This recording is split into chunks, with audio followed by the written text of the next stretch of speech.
This summer on one Colorado ranch, the count kept coming up short. First, one just disappeared. Then they found one of them cut. A month later, two more disappear on the same night. 5 animals since June, and the people who own them are about to show you what they found.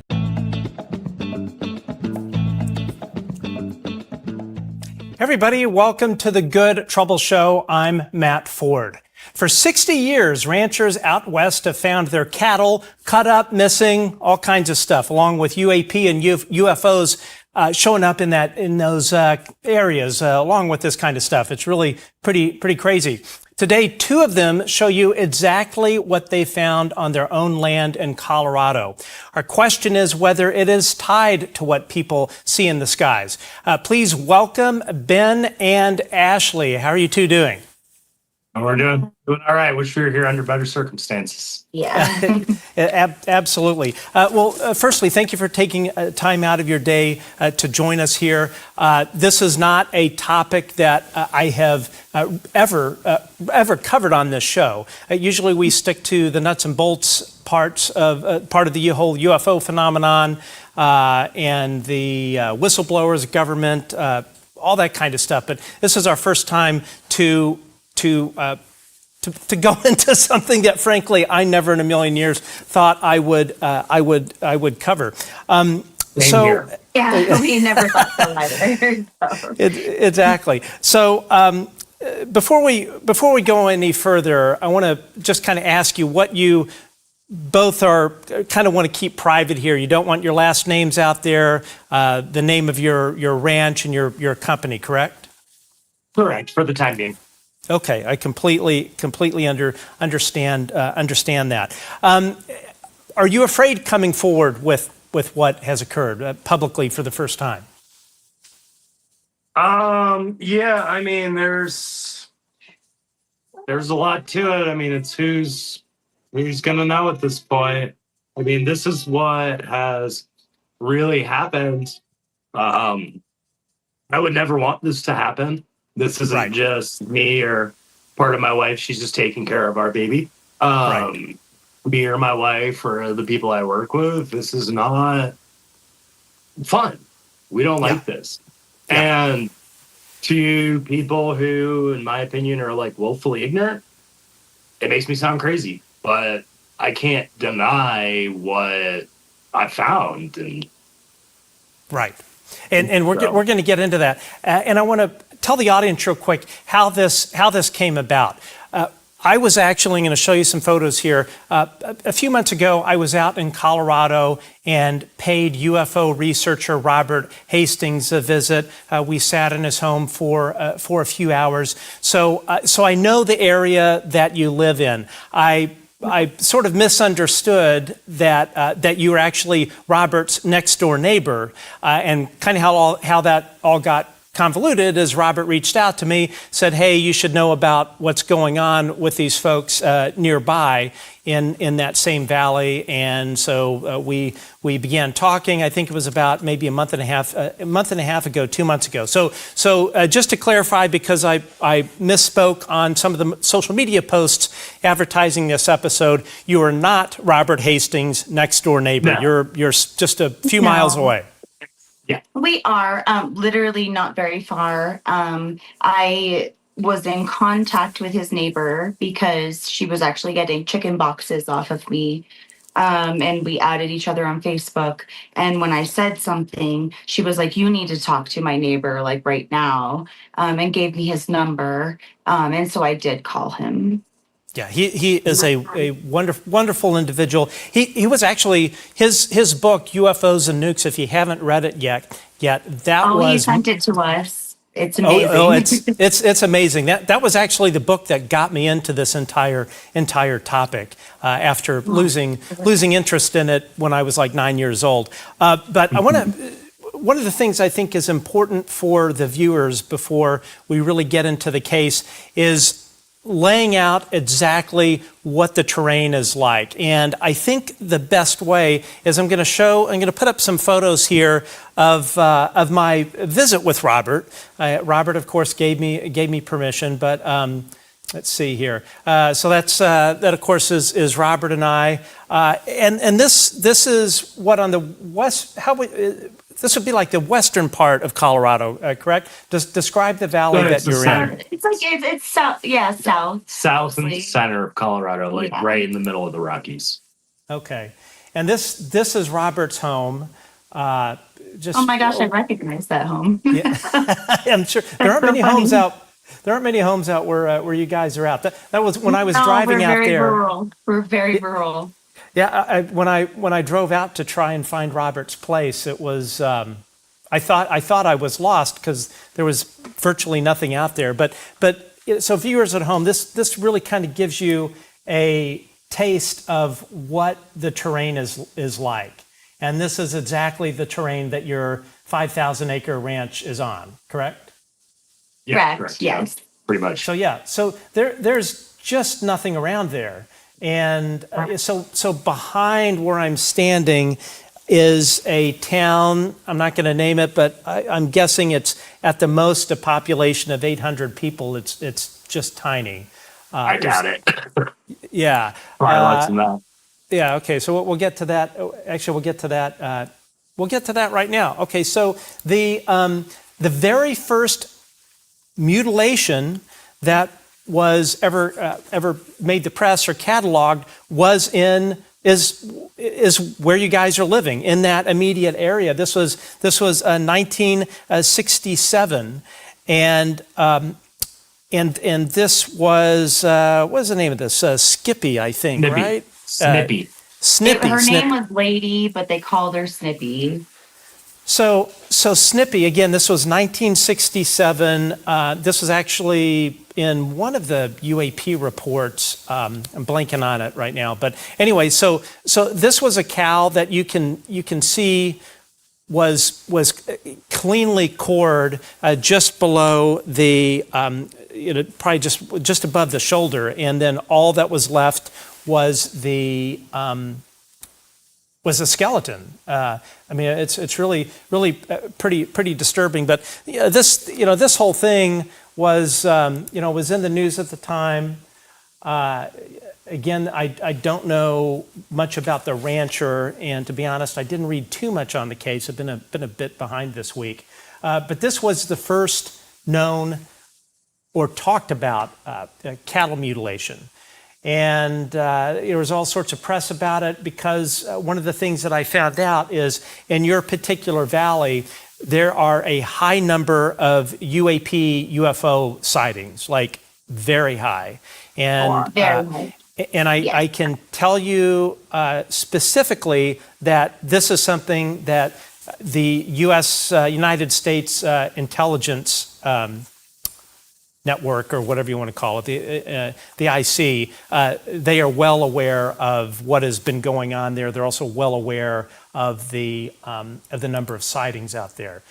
So the skeleton actually, I think, is in a museum right next to you guys. It's at the UFO Watchtower in Hooper, Colorado. Yeah. So about 20 minute drive from here. Yeah, 20 minutes from us. Yeah.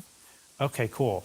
Let's see here. We've got one more picture, but so this was really quite the talk of the town, so to speak. But so this isn't new. And again, the thing that I was surprised was finding out from one of my sources in the intelligence world that your particular area is well known by the intelligence folks and the DoD as for having this phenomenon, and in particular, a large number of UAP sightings. And so paint a picture for us, for people that have never been out there. What do you guys run? Tell us about your ranch. How many head of cattle? Anything that you would like to share that would give people like my folks, people like myself that live in the city that know nothing about kind of your way of life. Give us some context on that. Sure. I mean, I'll start with just a basic geological explanation. So we live in the San Luis Valley, which is the largest high altitude valley in the country, the continent, actually, surrounded by the Sangre de Cristo Mountains and the San Juan Mountains. We're about 45 minutes from the border of New Mexico. It's fairly flat here, lots of sagebrush, things like that.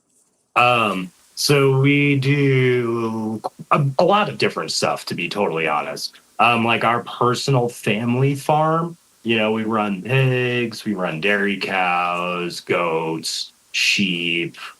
I'm going to say wait right now. Pigs. We have that project here, and then the adjacent ranch, which is just literally bordering our property, which is the about 4,000 acres. That's where our like beef cattle operation is, as well as we run or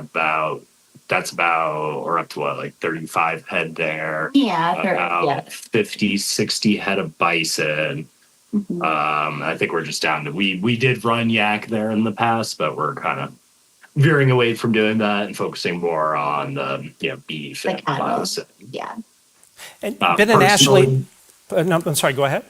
I was just saying, personally, like I'm the ranch manager for both places. I'm the one that takes care of the calves. I'm the one that monitors the cows, calf health. I feed them. I mean, I'm taking care of these animals multiple times a day, every single day. Like I don't take days off from this. No days off. So like, just a kind of reference, when I say something, I saw something the night before and then it was different the next morning, I was there within 12 hours of whenever anything happened. Like I am always there, and that is my responsibility to make sure everybody's healthy and alive and taken care of. And Ben, do you have a background in this? Did you grow up in this with your family? Do you have a degree not grow or up in like this. Just life kind of happened, and we've been working with animals for about the past decade. So we're first generation, which there's not many people like that anymore. But we love animals. I used to work on a commercial dairy farm, running about 300 head of cattle through that. We've had our own stuff here, and it's just something that I've taken to and I'm good at and I enjoy doing because, ultimately speaking, we love these animals. They're our livelihood and we eat them, but like we love them. Like our calves are our babies. Sure, of course. And I take it because of your profession, you are very well educated in the anatomy of these animals and the sort of natural injuries that they would incur from predators or whatever, correct? Yeah, and anything else, I'll talk to other people. If I'm at a loss, I'll reach out to whether it's the game warden, vets, other people who have experience. But it's literally my job to make sure they're healthy. There's no, we lose things. Like animals do die. It's an unfortunate fact. If you're surrounded by life, you're guaranteed death. So it's stuff that, I hate to say this, like, I've dealt with these things dying. I've dealt with things getting injured. I've dealt with things getting sick. I've dealt with, predators. Even in the course of this, unfortunately, we've lost a few other calves, but it's like, okay, there's the coyote. They're obvious reasons. Yeah, or like we're watching one get sick, and it's like, okay, well, like that's what happened here. At this point, after a decade of doing this, we do know, like you can tell when a cow or a calf or really any animal is suffering. And we always know, and we can administer whatever we can to try to help. But these specific cows were not. In fact, like the first one was like one of our strongest calves. It's mind blowing. But we have dealt with death, sickness, predators, anything you can scavengers, really think of, dogs, including our own dogs. And these two cases were very much not that way whatsoever. We have vultures, we have eagles, we have coyotes. We have 8 working dogs right now. Part of like when we lost one of our big mamas after she had a hard birth and she did not make it. And a shattered leg. she was gone within 24 hours. It was down to her bone. So I like just our dogs will do that. Like if they Right. find something that they're gonna eat it. Right. So And I'm I sorry. get. Oh, I was just going to say, I guess where I'm going with this is, and we're gonna chronologically go through what the two of you experienced and your business partner as well, who is not here today. We're going to dig into those cases, but I just want to kind of lay the foundation, because what people will say is when we show these photos and these videos is how do you know that this wasn't a predator? And before, without kind of jumping ahead, in your experience, when, or do you know when you're looking at a carcass whether it was attacked by a predator? Exactly. And as I stated as well, like, for some of these instances, we've also like contacted the game warden in case, like, okay, are there wolves around doing something weird? Does this make sense? Is it mountain lions? Is there anything? And nothing lines up. Same thing with, we have a local mobile vet that we've contacted. When we don't know, we're willing to ask anybody that we think might have better information for us. And part of what makes these instances concerning is there is no, like, we don't have an answer. And how can I prevent or stop something that, like, nobody knows what's going on? Yeah. That makes it really hard.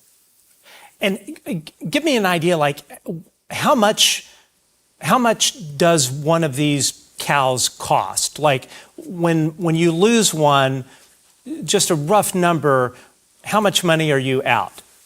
I mean, like, depending on which one, like purchase price, we're looking at like $1,000 to $1,500. I mean, if they get thrown out, finishing price, we're looking at like $4,000 a head in the current market.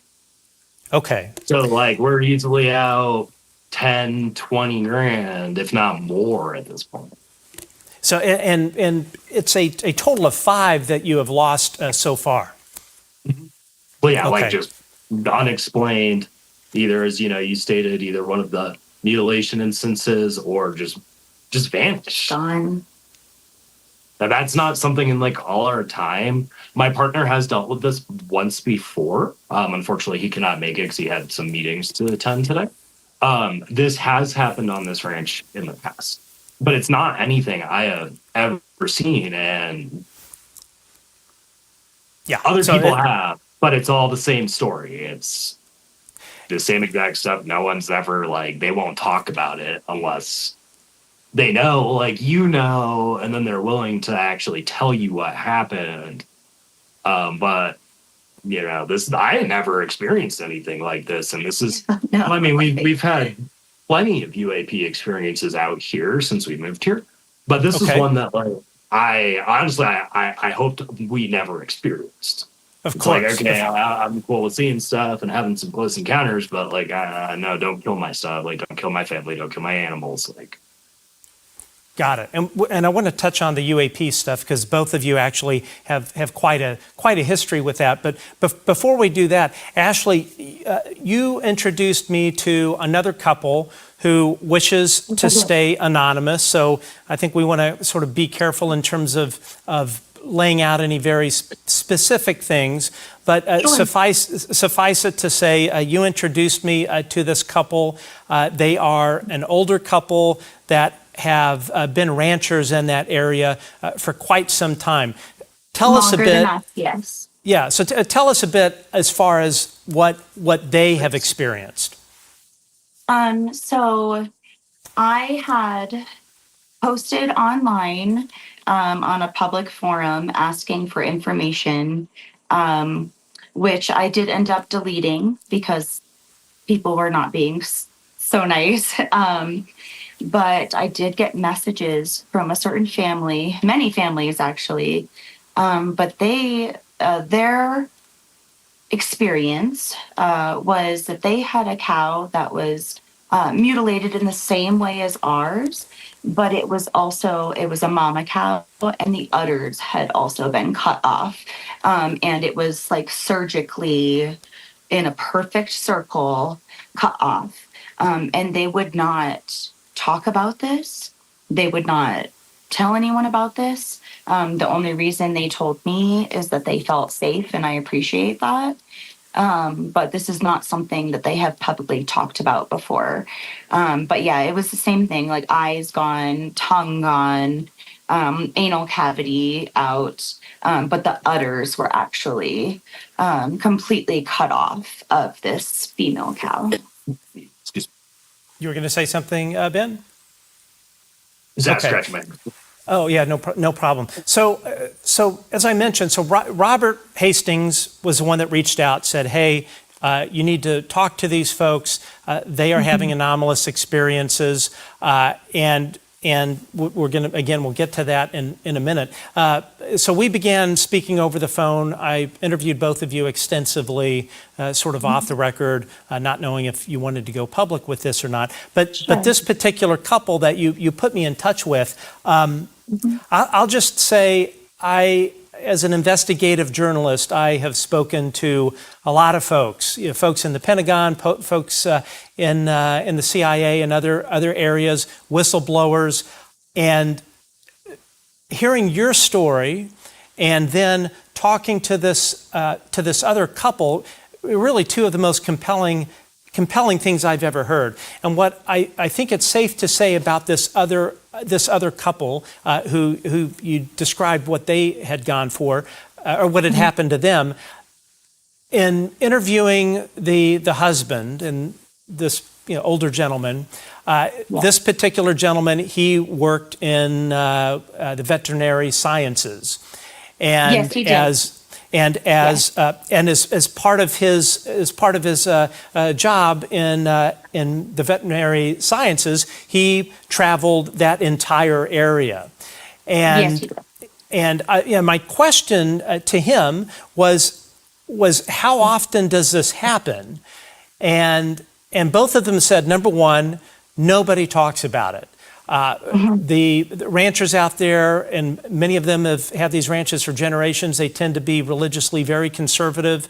They're also very concerned about their reputation and the valuation of their livestock. So they don't talk. But one of the things that he did say as part of his travels throughout that portion of Colorado, that sort of western part there, it was something that he would bring up with his clients in private. And I would venture to say that he probably had, close to 1,000 clients, I'm guessing, traveling to do this veterinary work. And so I said, okay, well, did you ask these folks about whether they had it happen? And he said, yes, he had asked everybody. And I said, okay, what would you estimate as far as the number of a percentage of your clients when you're doing your veterinary science stuff? What percentage would you say have said that they've had this happen? 5%, 10%? And he thought for a second, and he said, no, actually, it's around 80%. And wow. I was Wow. just shocked. And I actually am too. I apologize. I very much am too. To kind of corroborate what Sure. you're saying, Ashlee had made like a public post on one of our local things, and I just did a little thing on like my personal Facebook. Since then, not only have we had people contacting us from around the country, being like, hey, this happened to my cow, this happened to my horse. We've heard numerous instances just on our street alone. I'll get stopped in like the gas station or the store and being like, hey, this happened on our ranch multiple times, though. We were just like, shh, you bury the body. Like, don't tell anybody about don't tell this. anybody. I'm actually like really, because I had, we had seen the documentaries or the Ancient Aliens or whatever and knew it had happened. Snippy happened out here, but how frequent this happened, I had no idea. It seems like it's I did not. much more common than people know because people don't talk about this. They don't talk I about it. understand. Because when I Don't did, picture like I got, some I really did nasty things. sorry. I did post publicly on a valley-wide site. I got literally probably more than 10 people giving either firsthand stories or talking about like what happened with their parents when they were ranching growing up. But then I got a lot of really awful negative feedback. So I did end up deleting it. That was the first, like, what, like an hour? Yeah, it was Wow. like literally within like an hour or two. There was multiple people that were just like, "Oh, my dad told me this," and stories from only in the valley. It was a valley wide site, but there was so many people that talked about like very weird things happening. And this was specifically, it was not about UFOs. It was specifically about cattle mutilation. But there was people literally telling me that like they're like generations, like they've heard it from their grandfather, they've heard it from their parents. And it's something that has been happening here for quite a while. Ashlee, may I ask could you give us a few examples of what the negative posts were like, the negative replies to your post? I can. There was someone that, was just like, "Oh, it's just a predator and you guys are crazy and all this." Take care of our cows. Yes, They have weird diseases. I actually had someone literally tell me, like, I'm not taking care of my animals or my farm, even though that's what Ben does all day long, and we check on them twice a day. He told me that we should not have animals, and basically just like it was a predator and you didn't pay attention. And yeah, that most of the negative comments were mean. mostly like that. They were mean. Yeah, they were horrible. There was more to it. I just can't remember off the top of my head, and I apologize, but it was absolutely mean. It was awful. Okay. Yeah, and anywhere from just people being doubters to people being like downright just nasty to you. Yeah, it was pretty horrid. I did delete it. Good. Okay. Well, I'm sorry to hear that you've had that experience. We're hoping, especially when it comes to the UAP thing, but also other areas as well that are part of this kind of anomalous phenomenon, that this sort of stigma goes away, because it's just unfortunate, and it's social media, of course, that's no surprise. Before we get into the first case, I want to bring up some photos that you sent of kind of what your farm area is like. So I just kind of picked a few out, but that's a awfully pretty cow. That's one of yours, of course.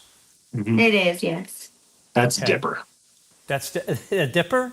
Oh, yep. Yes. I love that. Okay, and again, folks, keep in mind, look at the terrain, look at whether you see any houses nearby or anything. There's just really nothing out there.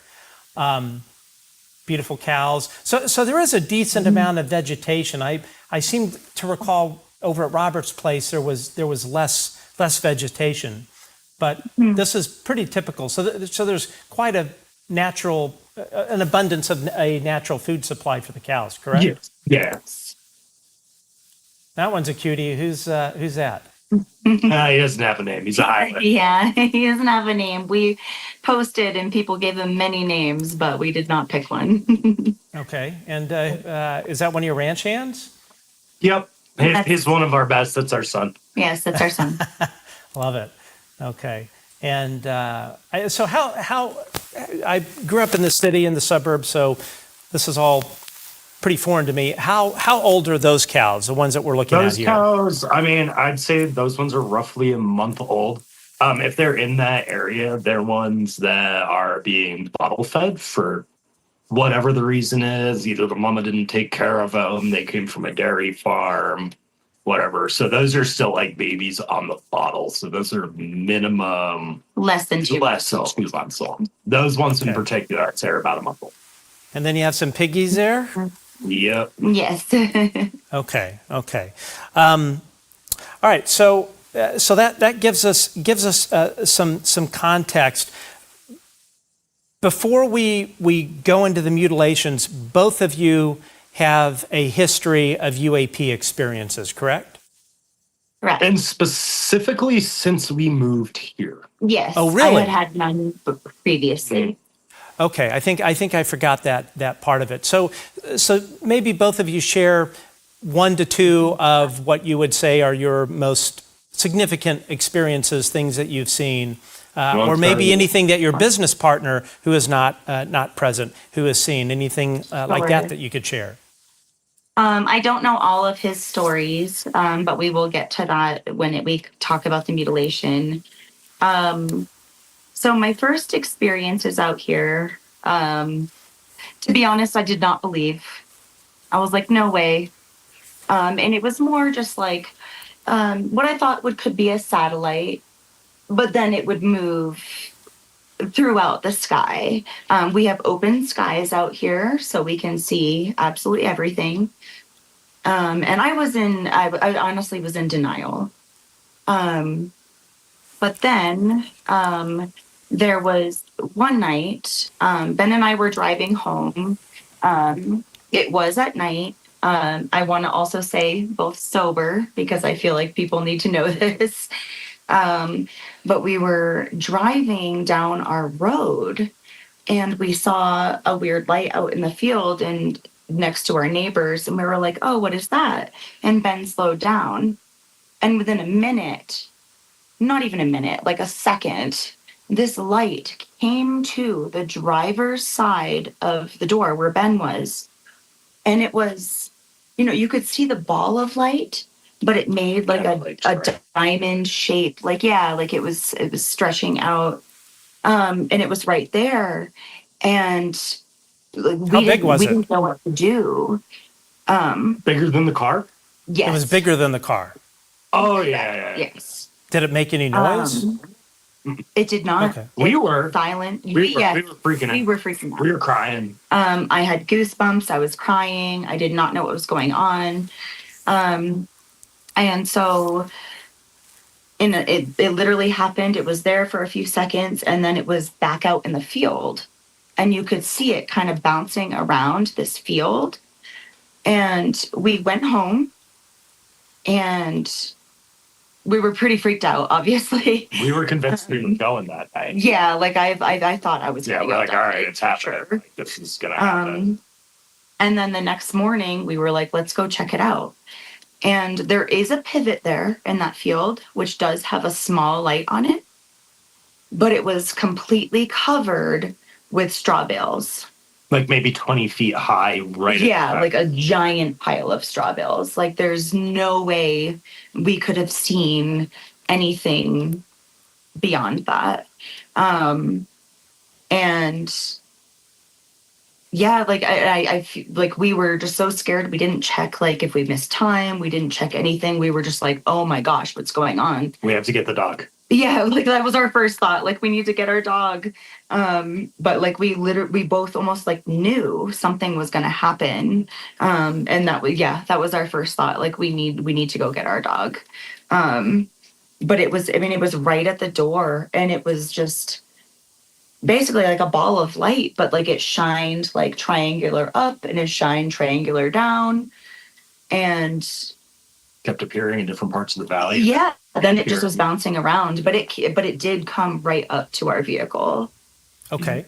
Any other anomalous experiences with UAP or whatever you want to call them?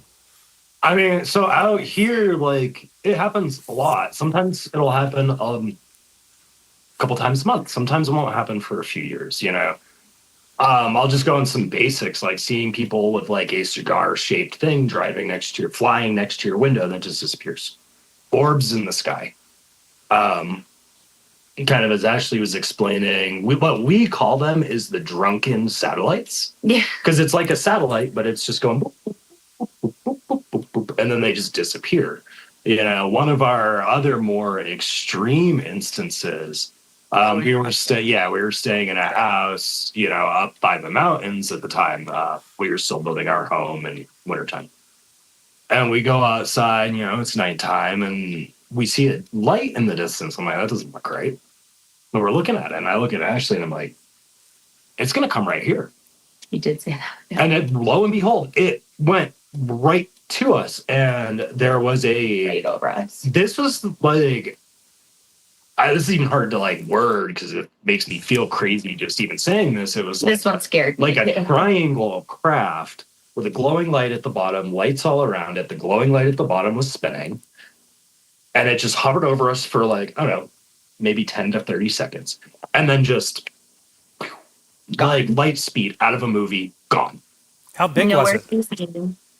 Bigger than the house we were in. The thing was huge. Oh yeah, it was huge. Yeah. It was completely. So we were living in like this little dome house, so it was smaller, but we were on the porch. But this was way bigger than the house. It was, and you could definitely see it was triangular in shape. You could like clearly see it with the moonlight. Gosh, it must have been 3 times the size. Yeah, it was not a little thing. It was gigantic, and then it just. Like something out of Star Wars, like they're just hitting like light speed or something. It was just gone. It's just gone. You see it blur first and you're gone. Right. Yeah. This sort of thing. You're not crazy. Probably millions of people have seen this stuff.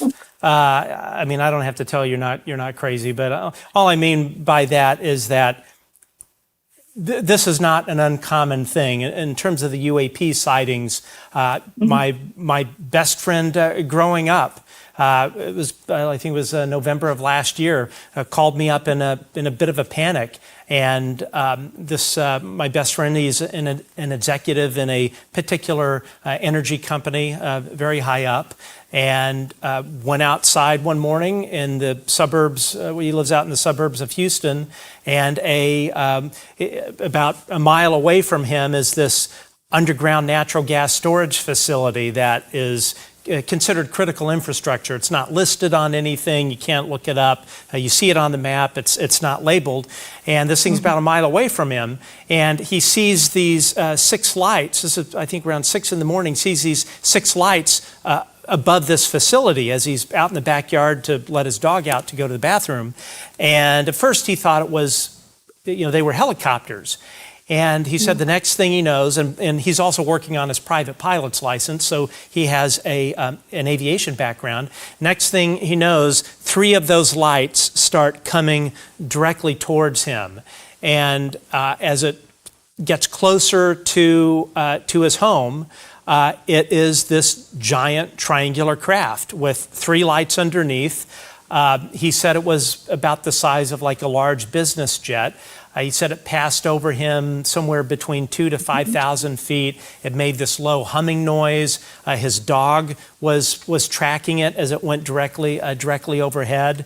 And but what was interesting was he said that there is a massive underground natural gas pipeline that goes from that facility. It goes straight to his backyard and then makes a 90-degree turn. It's all like empty field. But the thing he noted was that it seemed to be tracking or mapping where this natural gas pipeline was. And it made him sick. He was dizzy for about 2 days. His wife had to drive him around. So it had some kind of physiological effect. But again, this is not uncommon. And I want to turn now to the first case. And I'm going to preface this. And this first case is when one of your cows disappeared. And I'm going to preface this by Robert Hastings telling me. And Robert, when I was out at his home near you guys, and we were, like I said, talking for a few hours, he had told me he sees UAP in that valley all the time. He's seen them above his home. He's seen them over in that mountain range that's in the distance there. But he told me that the night that I think it was the night that your first cow went missing, he saw a UAP zigzagging around in the distance. So just to correct you real quick, the first one was the mutilation. Yes. Okay. Which is that same night. That's the night that was the night the first mutilation. Okay, that was okay. So Then it the wasn't disappearances happened after that, and then the other mutilation happened. What? Less than a week ago. okay. All right, and yeah. So So just we'll correct the timeline. yeah. No, thank you. I appreciate that. But yeah. So Robert. So the first time you had anything happen, Robert saw this UAP zipping around, zigzagging, and you both saw it as well, or just you, Actually, Ashlee. So I did see that. I also saw some weird things happen during the day. I thought it was a weather balloon because in my mind I try to rationalize things. So I'm like, oh, I'm seeing this weird orb across the sky. You know, it's a weather balloon.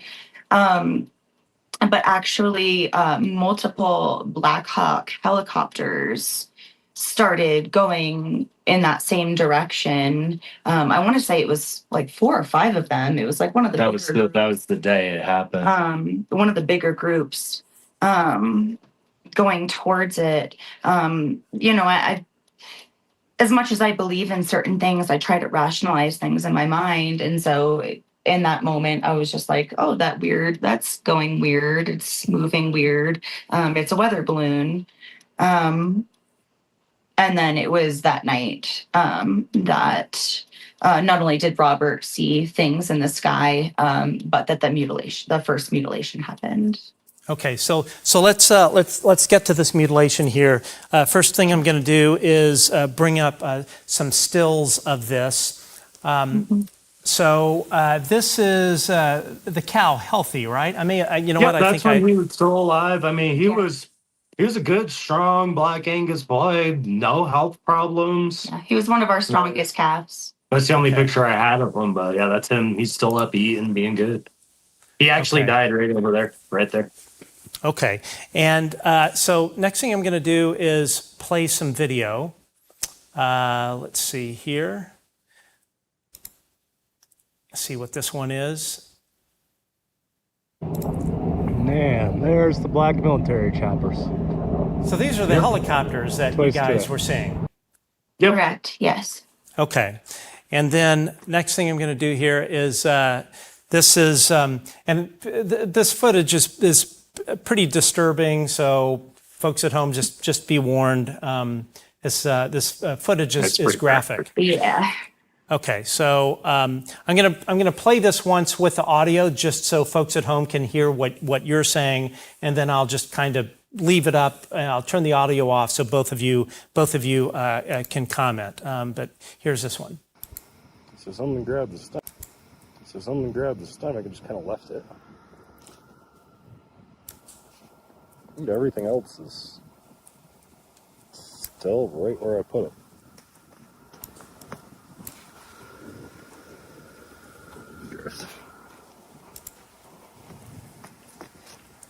Rigor mortis has set in.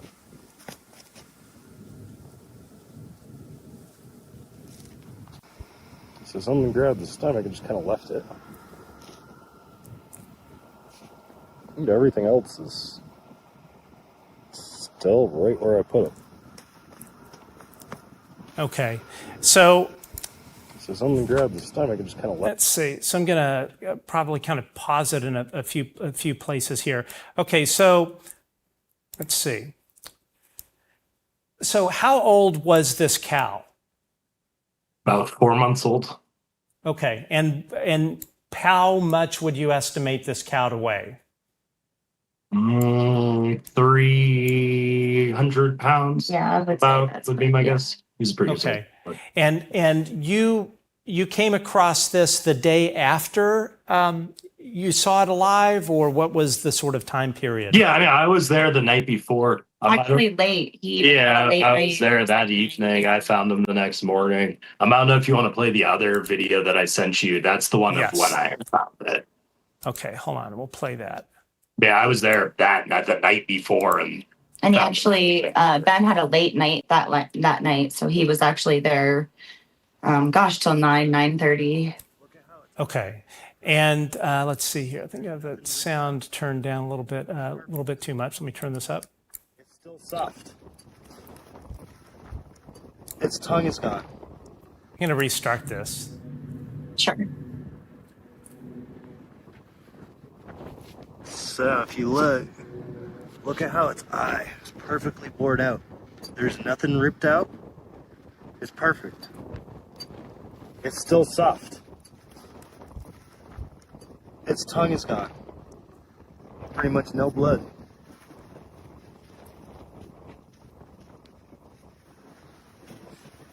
And its fucking asshole is fucking gone. Pardon my language. Yeah, sorry about that. So, okay, so that's what we're looking at there at the first part of the video. That is the stomach? Yes, that was from about a week after when I had finally moved it. Because like we left it for a little bit just to see what would happen. But you know, we're not leaving dead bodies around. You don't want that near the other animals we work on trying to draw in predators. And what was kind of ended up happening is like things looked like they'd poke at it. Like, oh, I'm gonna try to eat this. And then like it'd move like a couple inches and then just get left. Yeah. You know, like its stomach got pulled out and just put to the side and nothing ate it. And they wouldn't, so they would pull it out of the animal, and then as opposed to running off and eating it, they would drop it. Just drop it. And like it'd move like, you know, maybe one day it'd move a foot. Like a coyote or something came. And this is my interpretation, tried to eat it and was like, yo, like, I'm not touching this. That repeatedly happened for about 2 weeks. Okay. Yeah. So till I dragged it off, and I'm like, all right, this thing needs to be gone. Okay. Let's just want to look at this. Look at this some more. So, so the purple thing, that's not its tongue. That's what its tag. Its no, ear it's tag? it's an ear tag, so we can keep track of like, you know, once you get a bunch of cows, it's hard to know which one's which. So that's its numbered tag. So we can identify that specific cow. So if you So the left eyeball is completely missing. Was it missing on the other side? I think that time it was too. Yes, it was. It was both. Okay. And is that normal predatory behavior for the eye to be pulled out? Yes and no. I mean, like birds can do stuff like that, but they'll peck at stuff, peck around it. They won't just You can usually see the markings. They won't just pull something out like that. Same thing with the tongue. I mean, it's hard to see in the video. But its tongue was like cleanly cut. Yeah, it was just like a straight line. The same thing with its butt. I don't know if I sent you a picture of this or not, but I sent another picture of like what it actually, because predators will go for that area because it's a soft area and it gives them access to the insides and the organs, which I also want to state all of the organs were left intact. And I dissected it that first day, just being like, whoa, what's going on here? Does everything look okay? Organs were fine, and it was like a perfect circle. It wasn't like ripped out. I couldn't find any teeth marks, any chew marks. Also, when Ben dissected it to see if there was anything going on, because obviously at first we were not thinking anything, you know, we were just trying to figure it out. There was no blood in the body. It did not bleed. There was no blood around the body. No sign there of was trauma. a little bit of blood like in the mouth, a little bit that had been dried. But other than that, anything else that had been cut or affected, there was no blood. And then when he dissected it, there was no blood left in the body. Okay. Nothing came out. Wow. Okay, I'm going to play this again and sort of stop it at some other parts here. So Ben, you clearly you're very familiar with the anatomy of animals. Mm-hmm. Okay. So the eye is completely missing. Yeah, you don't see any kind of bite marks or, you know, as you mentioned, kind of pecking. Well, and what's interesting too is I would think that if that were just ripped out by a predator, there would be dried blood around the. There was not a drop of blood. No blood anywhere. No blood, no like bite marks on its neck or like any sign of something killed it. No, nothing. No sign of struggle, no sign of injury, nothing. How old was this cow? About 4 months old. So this is a 4-month-old cow. And here you go, and you're opening up the mouth. Trying to get a good shot there. Yeah, it's kind of hard. It was a gross thing to be videotaping, so it's hard to get a good picture of. Right. And could you see where the incision in the tongue muscle took place? It was right at the base of the tongue. And how many inches would you estimate that to be sort of distal of the front of the mouth? Cows have actually pretty big tongues. I'd say what, 4 to 6 inches, maybe. I would say Yeah, definitely. cows have like pretty long tongues. They do, yeah. So the incision took place how many inches back would you say? I mean, so it's hard to say because like their tongues, like they can stretch out. I'd say about 4 or 5 inches from the opening of its mouth. Yeah. Okay. So this isn't something a predator, let's say the cow became sick and it fell over and it passed out. This isn't something that a coyote would come and just rip the tongue they'll out. eat like the cheeks and the face. Yeah, they would eat into it. The same thing with like, they will eat the butt, but they'll eat that whole area out. And then go in, eat the meat from the sides, eat the organs, things like that. They don't. I mean, pretty much all that was gone on that end of things was its like anal sphincter, not like you see dogs or coyotes or even birds do that. It's like that whole area gets eaten because it's a soft access into the body, and they're gonna keep eating too. They're not just gonna eat its butthole and be like, all right, I'm good. They're gonna eat. They eat the skin. Yeah. They eat the And that's kind of an easy everything. access. Yeah. And unfortunately, we have had to deal with this before. So it's not like we're saying this from like, being spectacle. Like we have dealt with this before. Yeah, they'll eat everything. And we've seen it multiple times. And same thing with the tongue. And it's very same every time. And then if they're going for the tongue, they'll eat like your cheek. The cheek muscles are very soft and easily accessible. So they'll usually start with that. Then they'll go in, kind of eat the rest. Then usually the next thing they eat, and I apologize, this is pretty graphic, is like the butt and the stomach. Then you'll have all your organs, and then they start kind of eating, and then things get kind of just torn apart from there. And I would take it with a predator consuming an animal like this that you're going to see a lot of torn tissue. There's nothing, it's not clean. They're not like dainty about it. Yes, absolutely. Not by any means. And even with small predators, you can see almost like chew marks and different things in the skin, in any sort of tissue. It's been very visible. Or pecks if it was birds. Yeah. Which also, to know in all of these experiences, we'll have I'll see coyotes that day right there. They're not touching it. There'll be ravens right there.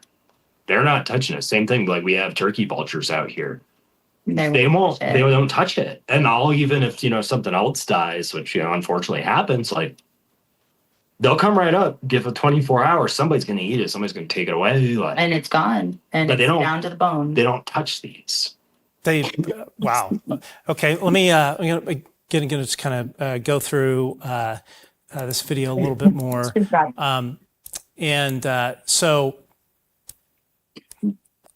So we, let's see, we looked in the mouth. I mean, that's, and again, of that nature. And I know this is graphic, but tell me what I'm looking at the cow's anus or rectum, but it's like anal sphincter. It almost looked like its butthole got pulled out. Yeah, so cut out and just yoinked out. It is. It's like the anal cavity was, like the outside of it was actually pulled out. Not enough that it's intestine. Yeah, just it's. But just the original. I guess the first part of the anal cavity, the anus side. Yeah, I'm not really sure what. Yeah. Were you able to kind of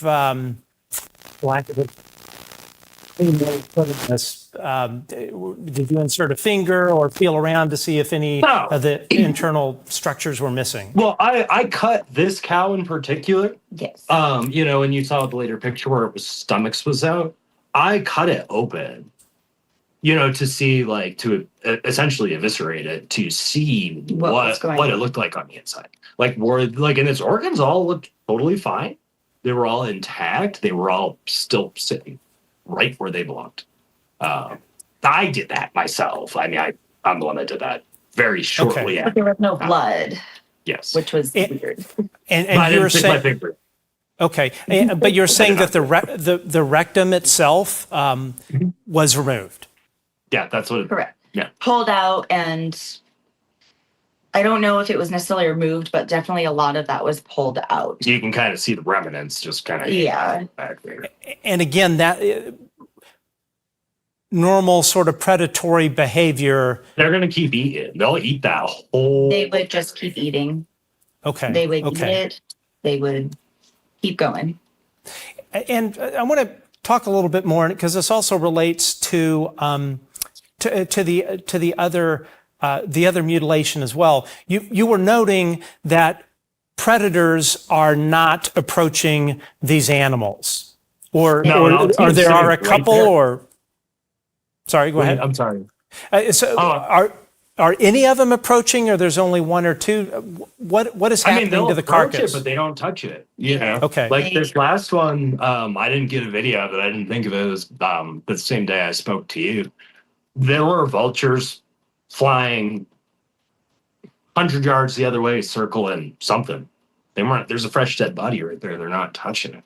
I'll see coyotes in the field because it's pretty flat, and we'll see coyotes out. They're right there. There was actually, we found a coyote den right by where the calves were, where these had happened, and They're not touching it. they're not going anywhere near it.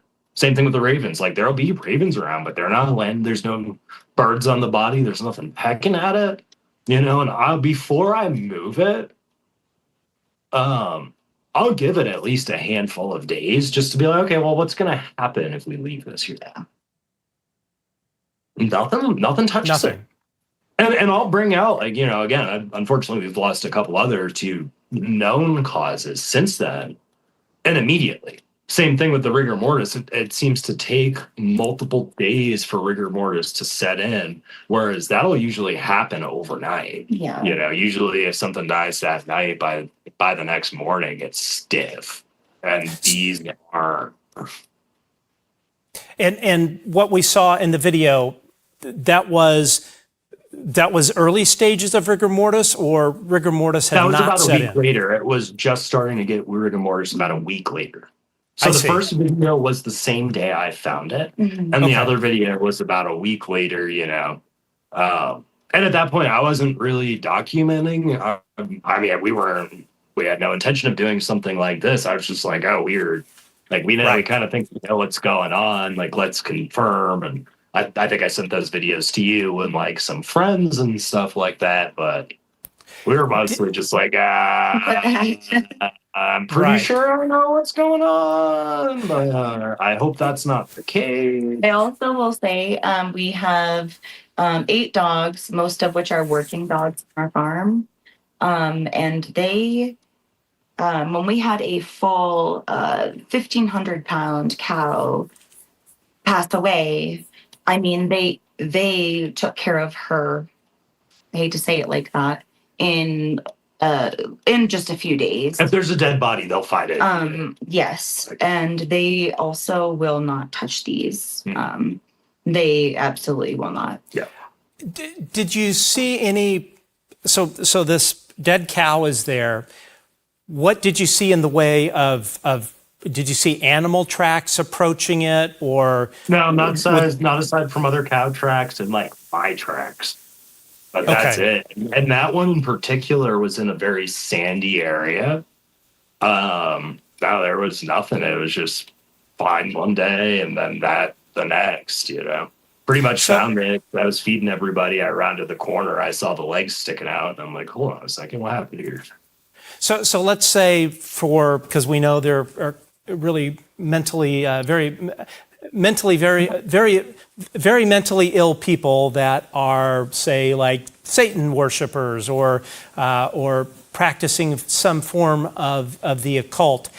If somebody wanted to surgically do this to the cows and they were to drive up in a pickup truck or a van, My partner sleeps about 50 feet from where that happened. Yeah. Wow. And like he's right there. I mean, he's there every night. Like you can't just sneak up and do that. And there wasn't like tracks. And again, there wasn't like blood and stuff around.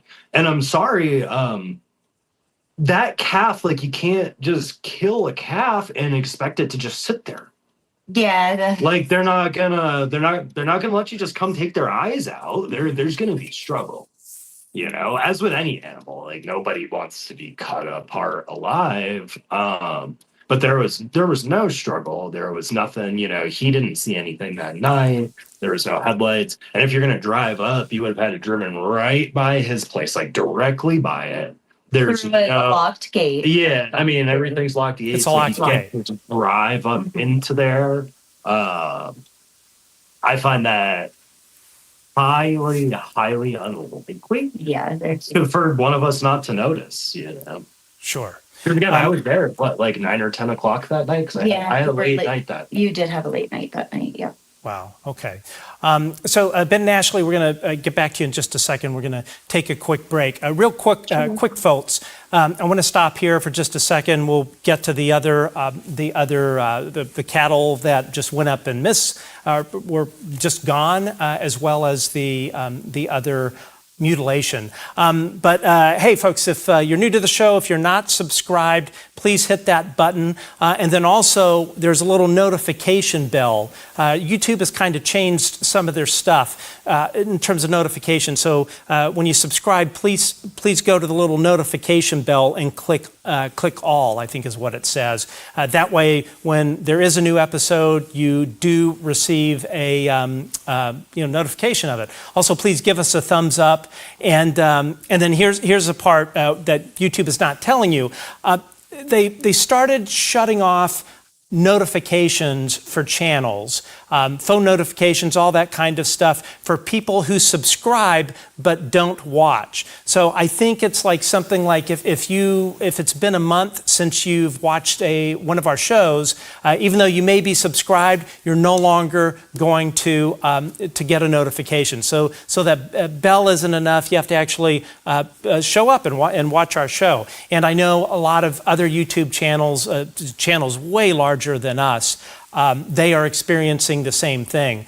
And it's really something else. We have actually been losing subscribers. We were for the longest time growing anywhere between 1,000 and 5,000 subscribers a month.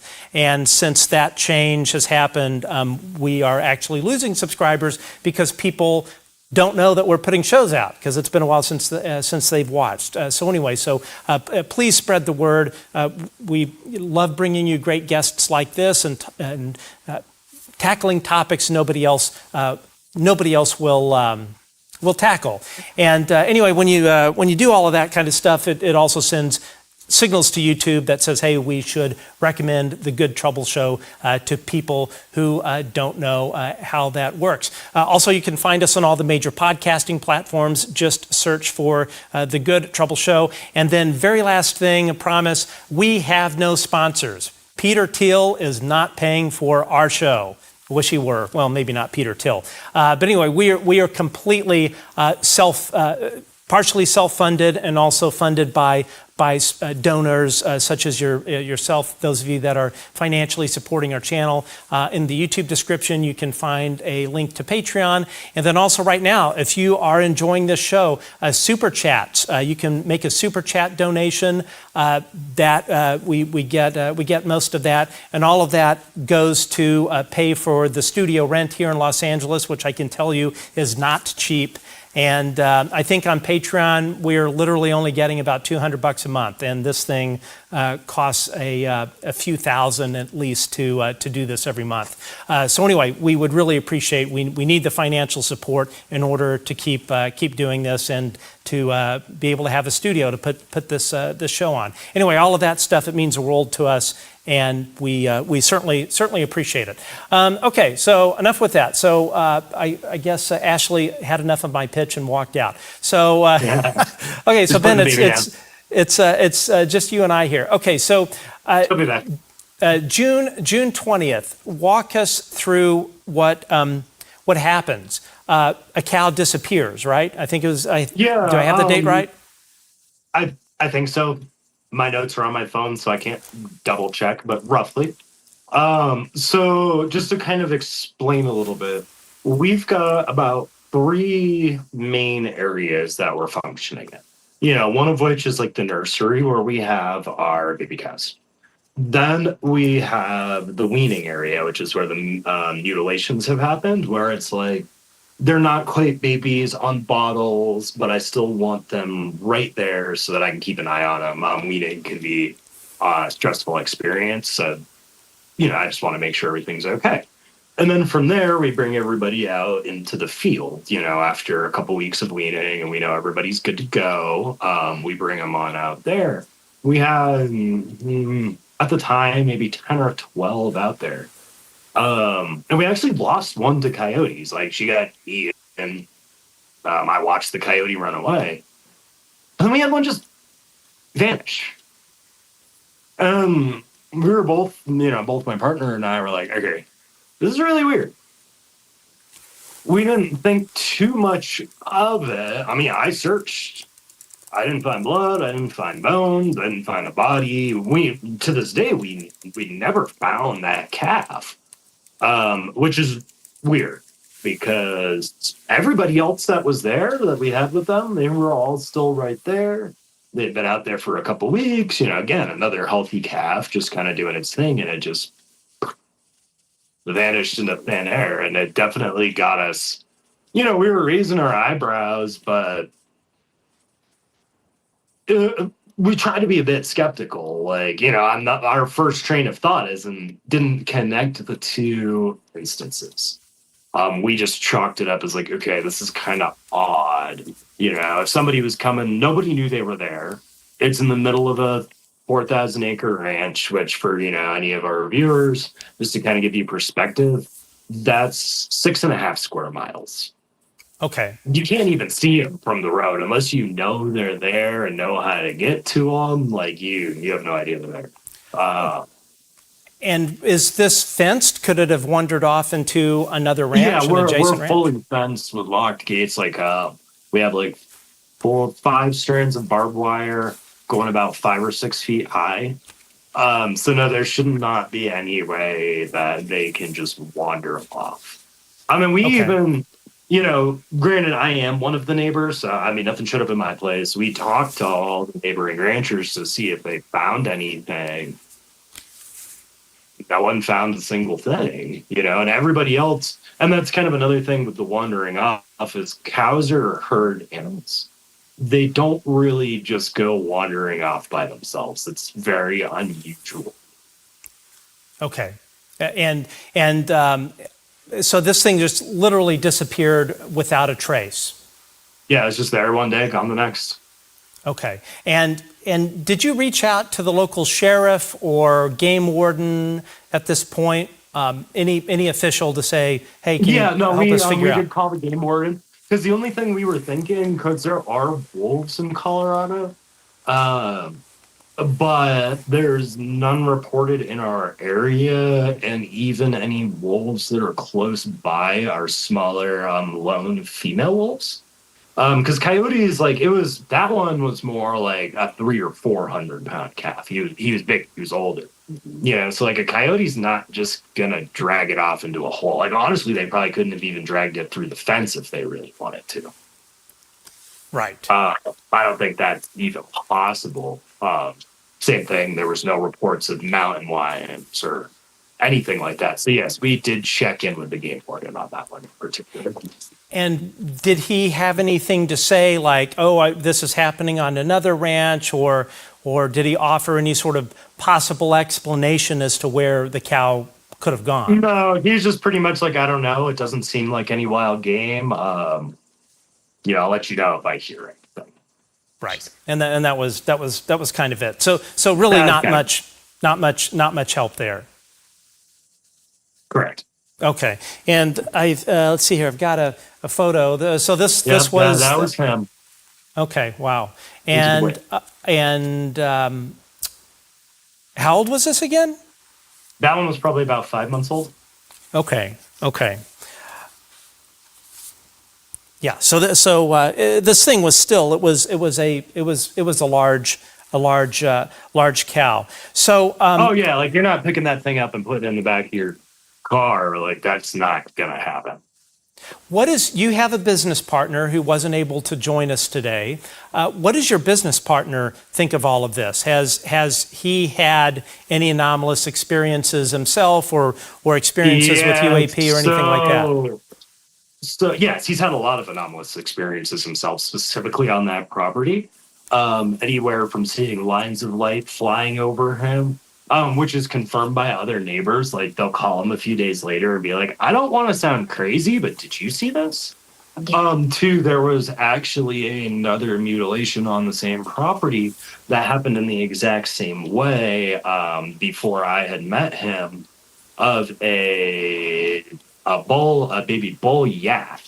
Um, and it was one of those he went and checked on it the night before, and he was even like, "Wow, this is a really nice yak."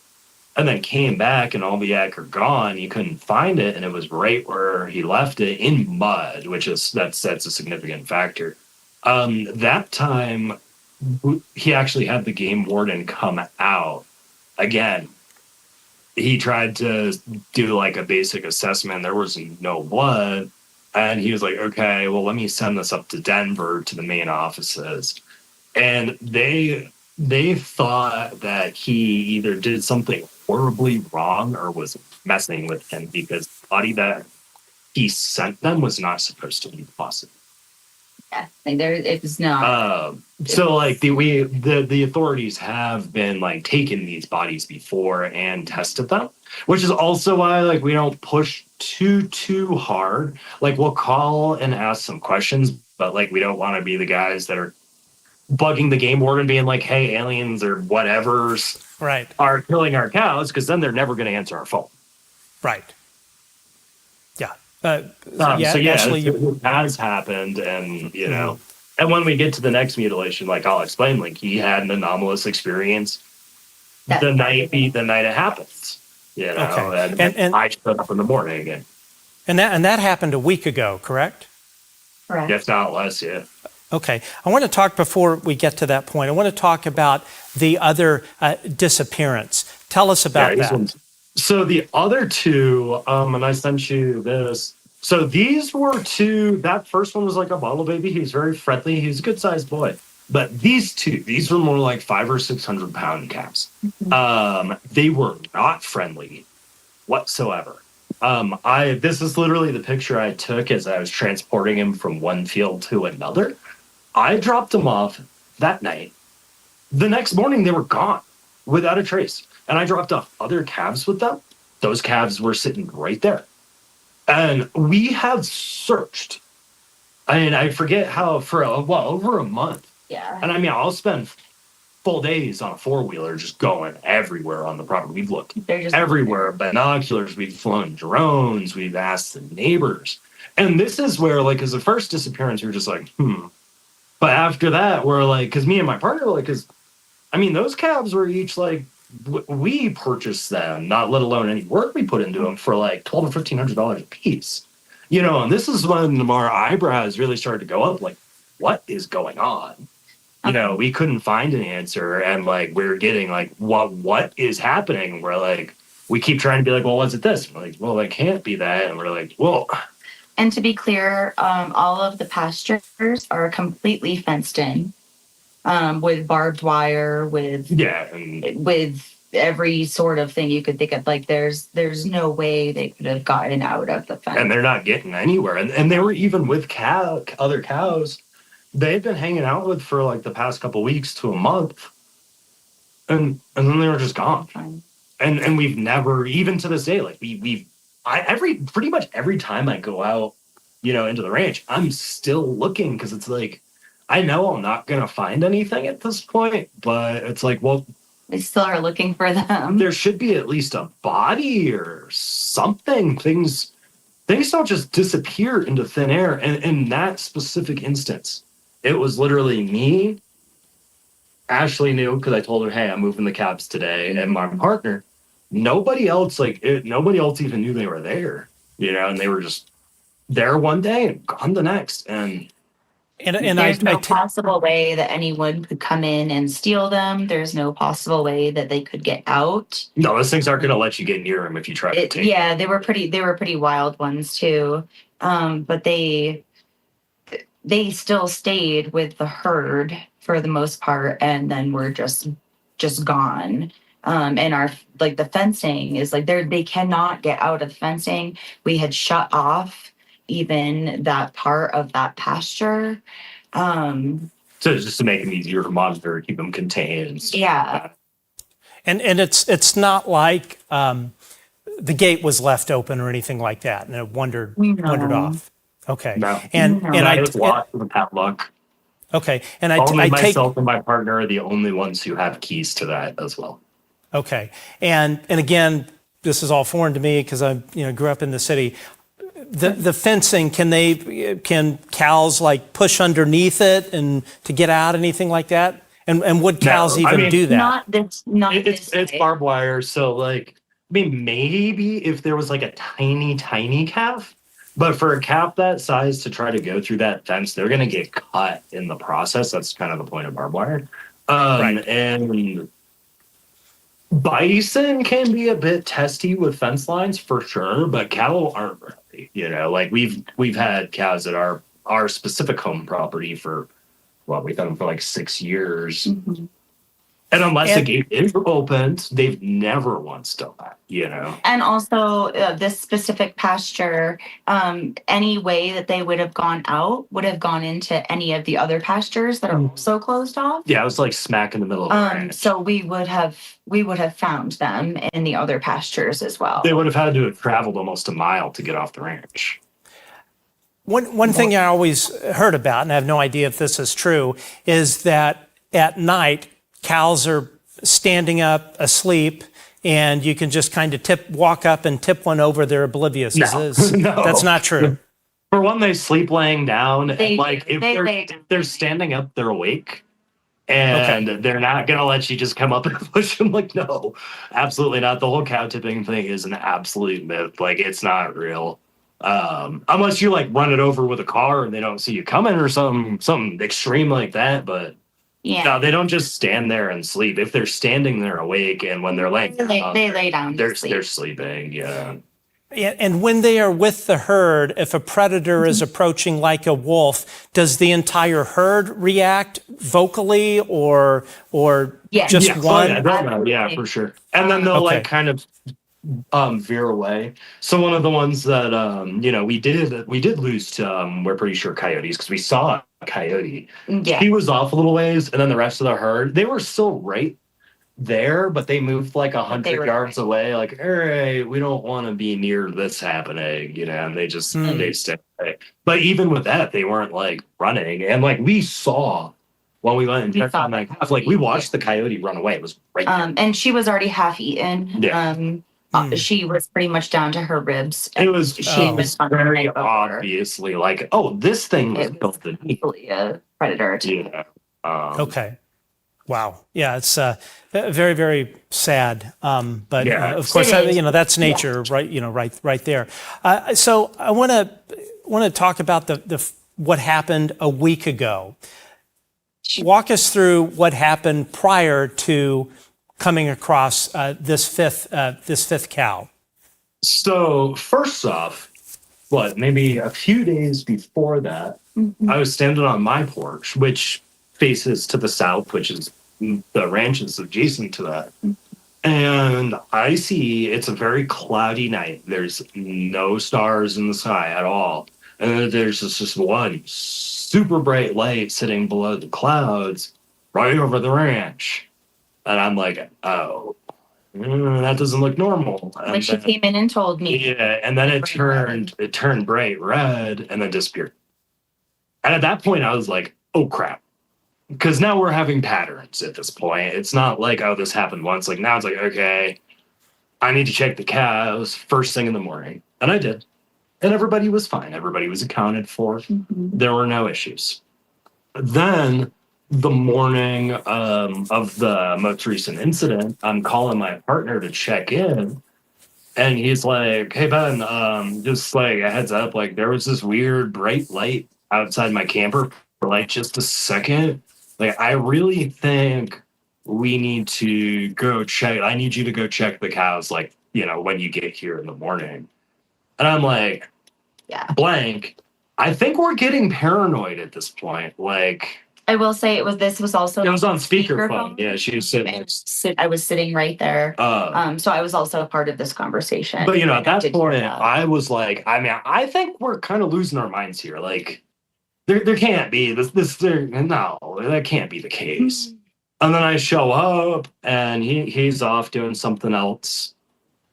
And every morning, as soon as I get there, I do a head count.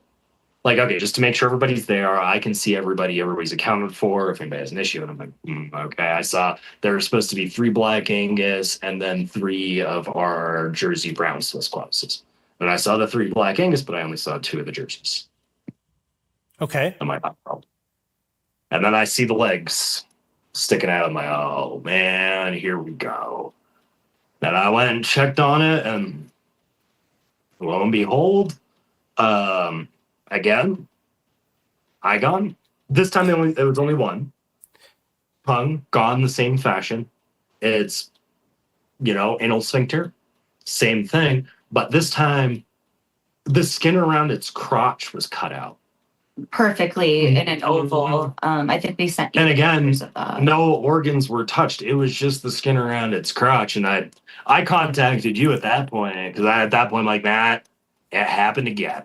Yeah. Like this time. And it was almost like, you know, I'm not trying to be graphic, but this is graphic. It was almost like it's urethra was pulled out from like the sheath. Yeah, it was like that this sounds awful, but like the tube of the urethra was still there, but it was a perfect oval cut out, and like the penis was like something took its penis, but the urethra was left. And wow. I know. I'm sorry. and again, and at that instance, like there were vultures around, but they wouldn't touch it. I'm not gonna touch it. They weren't touching it, and it wasn't picked apart. And you'll show the video, I'm sure, in the pictures. I took more pictures this time, Right. Because now I'm like, okay, this keeps happening.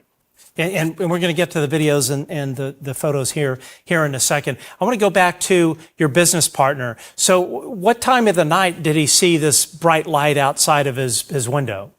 He said it was about 11 o'clock, and he even like went outside of his place like with binoculars and went to go investigate.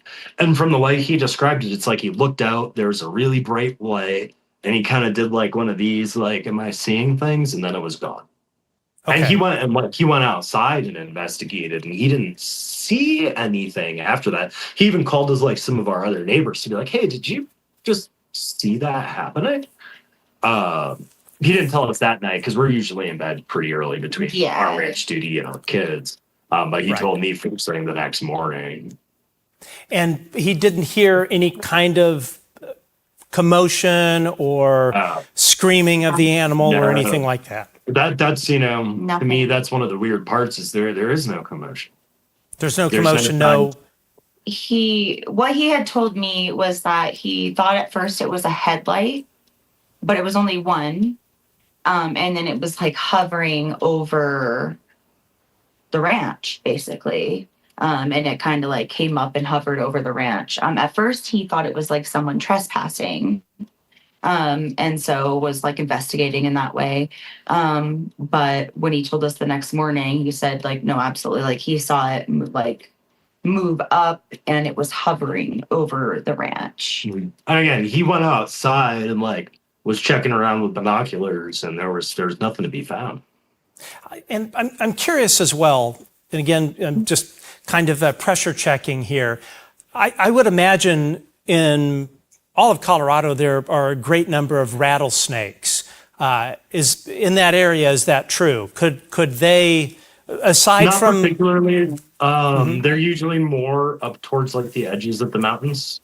Okay. It gets too hot down here. Yeah, and there's no place for them to hide. So when you go to either side of the mountains, there will be rattlesnakes, but down in our valley, it's very rare. There's been people up, like, towards like maybe the slopes where some have come down. But otherwise, no, there's no rattlesnakes here. The only time we have ever seen any or heard of anyone dealing with any, it's up by the mountains, where it's more rocky, and they have places to hide. Because here we just have the sagebrush, and there's really no shade for a rattlesnake to be in. So it's not conducive to their territory. If a rattlesnake bit a cow of that size, would it kill the cow? Quite possibly, but then it'd be like it'd get sick. You know what I'm saying? Like we'd notice something happened.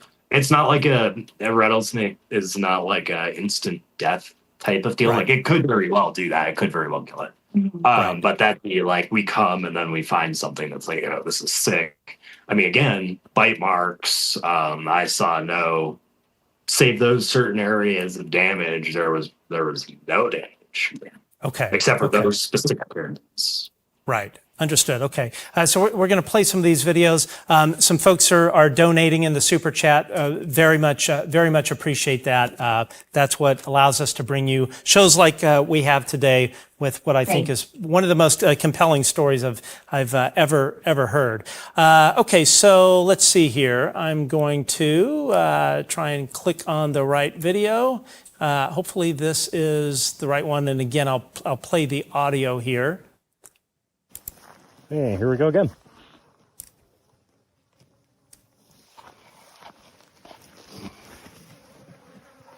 Dick's cut out this time.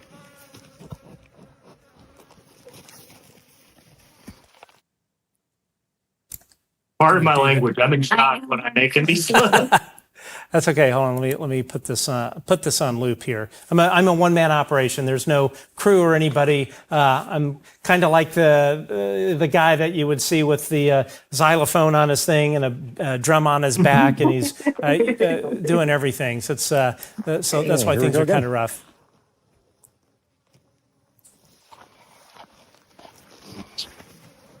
Oh, my baby's Dick's waking cut up. out this time.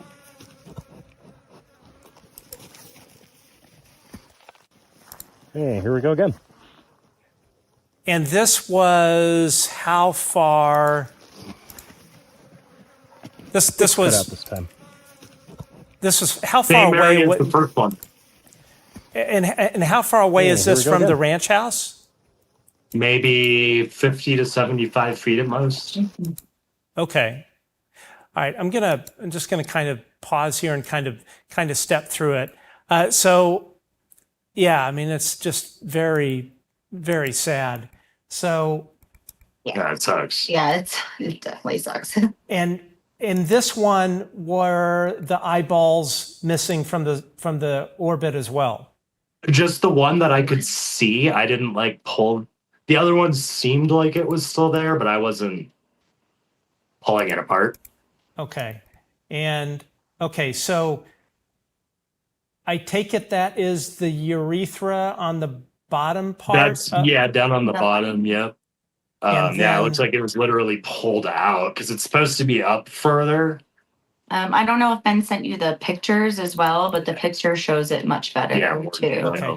Yeah, I'll show the videos and then I'll show the pictures. And so there should be a penis there, right?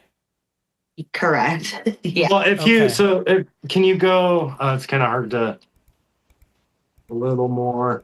So you see where that hair is getting a little bit longer? Right. A little bit past that is where it usually comes out. Okay. Right there. It's about where it comes out. And then it was like it got pulled out through there. Yeah. From the back. Wow. This is Yeah. What a way to go. Yeah. And then the rectum was cored out as well on this one? Mhm. Yes. It wasn't pulled out like the other one, but it was actually cored out this time. No other organs were. which is usually when a predator will do that. They will go into the rectum to get the organs. But this one, it was just the whole cavity was completely cored out, like it like perfectly. It was disturbing. Okay, I'm going to play the next one. Sure. And again, this is the same cow. Yeah, that's a few days later. So you can Okay, see so- its stomach's kind of starting to rot. And one thing I'd like to point out, and why I was taking this video, there were all these like tiny white feathers all over it and all around it. That almost looked like it's like the under feathers of something. I've asked a couple people and I haven't gotten an ID. There was no body of a bird, nothing, but there was just like white feathers all over this calf. And I see. The calf was also untouched. yeah, and it was still untouched. Nothing was completely eating it. You know, and that's just me trying to show like what is this? Because that like I have zero. I can't even guess what that could be. You know, it reminds me of like, you know, I've seen like if a chicken gets attacked, Mm-hmm. Here we go, then guys. it'll lose some of its feathers or Under something. feathers, yeah. Yeah, but there's no like dead bird around, and the calf is right there. And it was still like the body was fairly fresh at this point, so it's like open game for a predator to eat. I don't know why something would go for a bird and not the free meal sitting right in front of it. Exactly, yeah. And you're saying that this was 1 week after death? No, that was like a day after. Oh, this was a day after. Was the Yeah, I mean, was I the don't even think this thing's barely been dead a week. okay? It's about a week. About a week. Yeah. I forget what It's day. about a but- Now was here we go again. so this was the same time period. This is all the same sort of filming, or what was it? It was not the day that we found the calf. It was I think it was 2 days after, actually. Because Ben has been checking in on it. And Dick's cut out this time. it's like a few days after that we found the feathers all over it, but it's like the under feathers of a bird. It's not actually like the feathers. So it's almost like a bird got attacked on top of the calf, but the calf is okay. Yeah, or like it landed on it and blew up. I don't know. I don't have anything We but like can't- wild we really don't theories. have any answers. Yeah, it's really weird. So one of these videos is the day after, and then another one is a few days after. Did I? No, this understand? video is this I took pretty much right after I found it. Yes, this is Okay. the first one. Sorry. And then the second one, and where That's I'm like going with. Go ahead. 2 sorry. days. That was The 2 second days. one's about 2 days after. Okay, so this is 2 days after, and it looks like that there's nothing eating this thing up. No, that's what I'm saying. Nothing will touch it. The flies will, but that's it. It's still there. The body is still there. Ben has moved it just to get it away from the other calves, but it is not being touched by anything.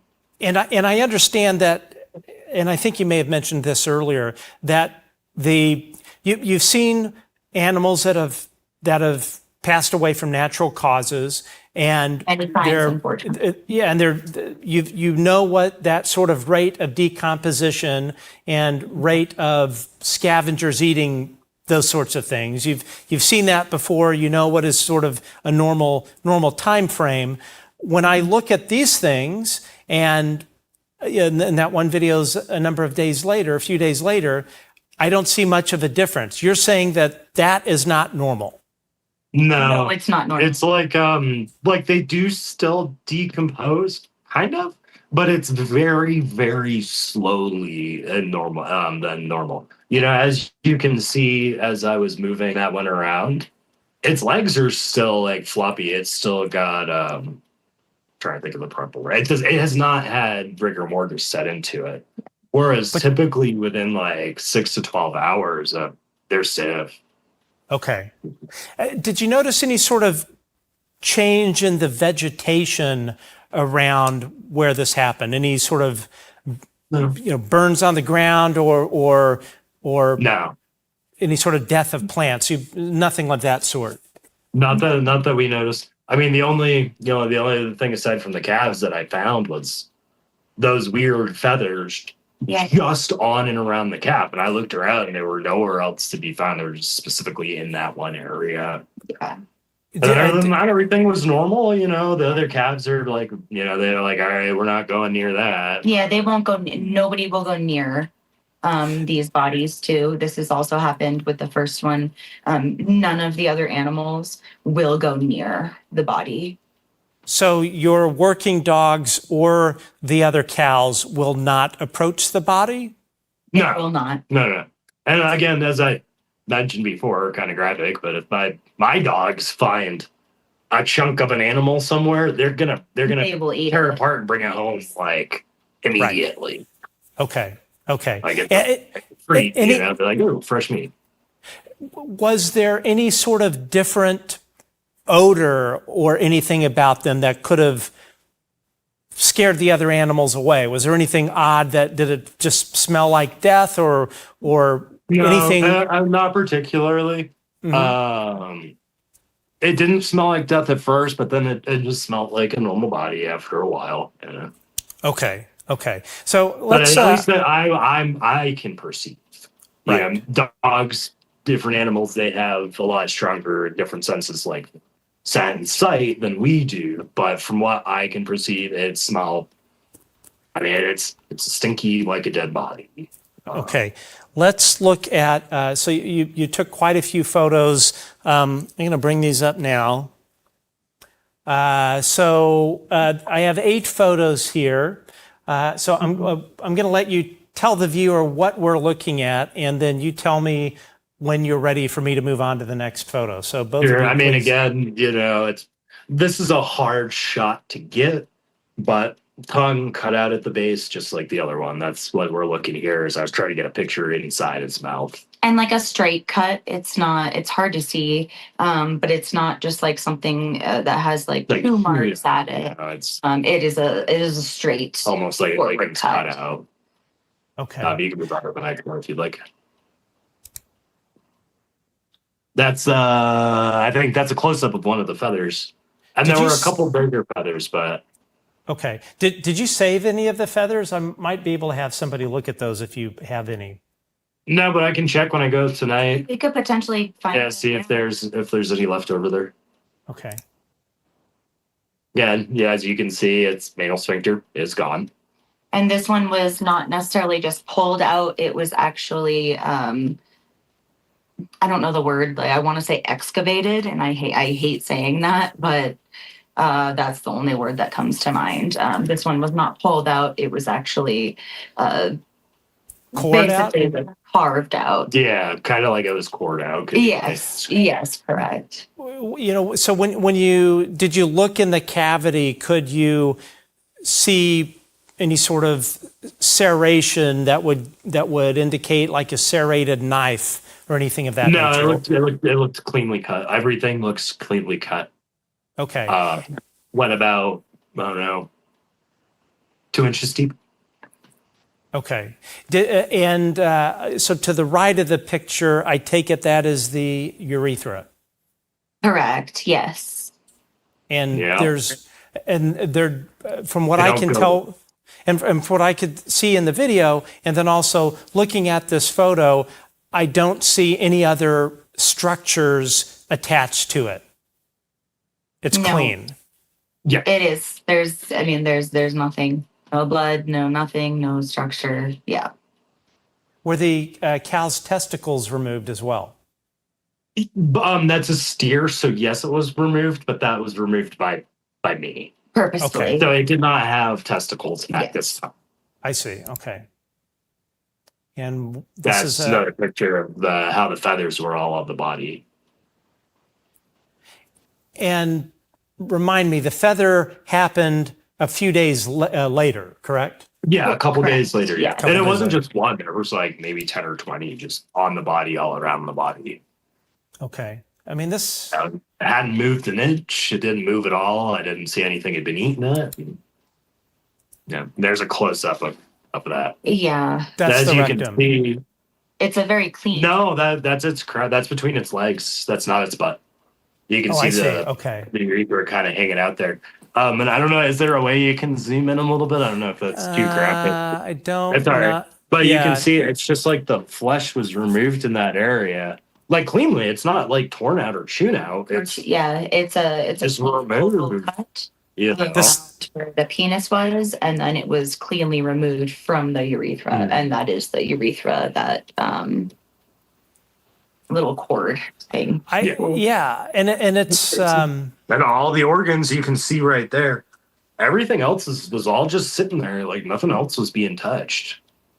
and I think Yeah, the thing that right, and I think the thing that just blows me away is, like with all sort of animals and whatnot, is the various structures inside of a body, be it an organ or what would make up the penis of an animal. There are all kinds of ligaments and structures that support other structures. They're just not free floating in space. So how you would be able to remove, and again, I don't know anything about cow anatomy or a cow's penis, but I don't see how you would be able to remove the entire structure of the penis and then just leave behind the urethra. Like, it would seem like a predator would rip the whole thing out. It's not going to be. Absolutely, yes. Yes. And the other thing too, looking at these still photos and the video and the other ones, I don't see any bite marks. No, They're not. None. no Actually, nips. I know you can't zoom in, but really, I've had to rationalize my mind. It's actually a perfect oval cut. There's no blood, no anything, but it is a perfect cut around exactly what was taken, except for the urethra. I have trouble making that cut, and I've slaughtered quite a few animals. I'm like, I don't even know if I could do that. Yeah, this was very And not puncture anything else, not get any of the fascia and the connective tissue in there. Just pull that one thing out. Like I don't think even if I was trying to do that, I could. Yeah. So if that was for some reason a human, which I find highly unlikely, they'd have to be like ridiculous. Very skilled at what they're very skilled at what they with were like a very, very, very sharp implement, something that cuts real cleanly, very like to extremes. Here's next one. So again, that is the cord eye, correct? Yeah, it's just gone. Yes, it was gone. Okay. That's I was trying to see here if there's a way for me to actually I can zoom this in. So let me see. I think. Oh, maybe not. Okay. Exactly. Let's see here. Wow. Okay. So eye's gone there. Mm-hmm.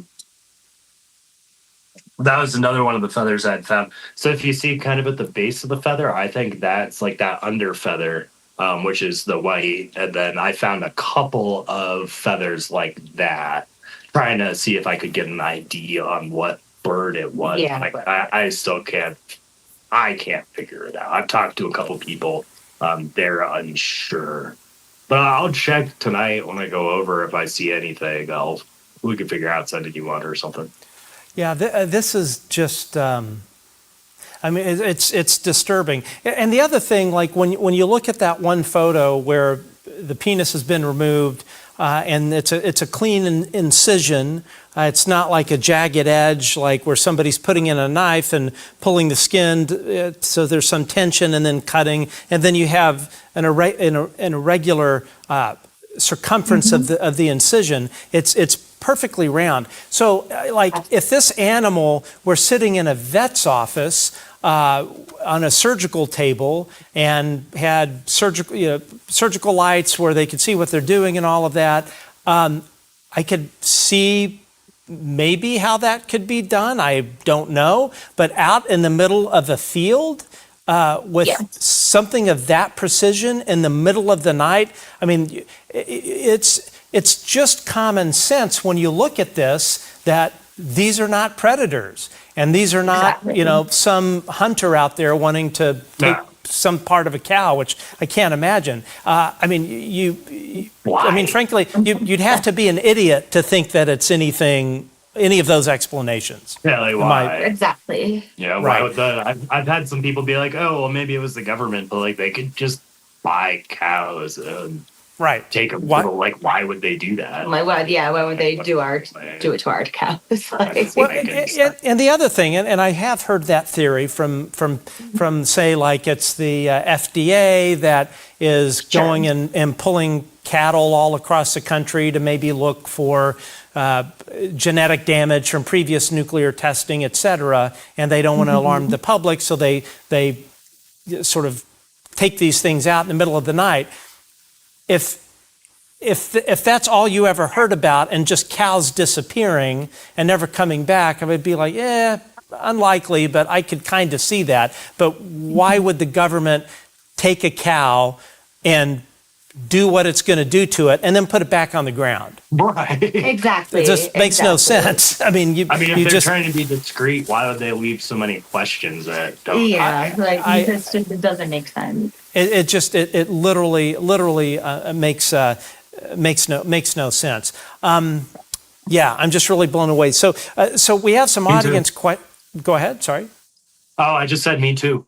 Yeah, it's really so. In total, you are out. Both of you are out about how much in money with these five cows? Easily anywhere $10,000 to $20,000. The cattle market's really high right now. Calves are not cheap.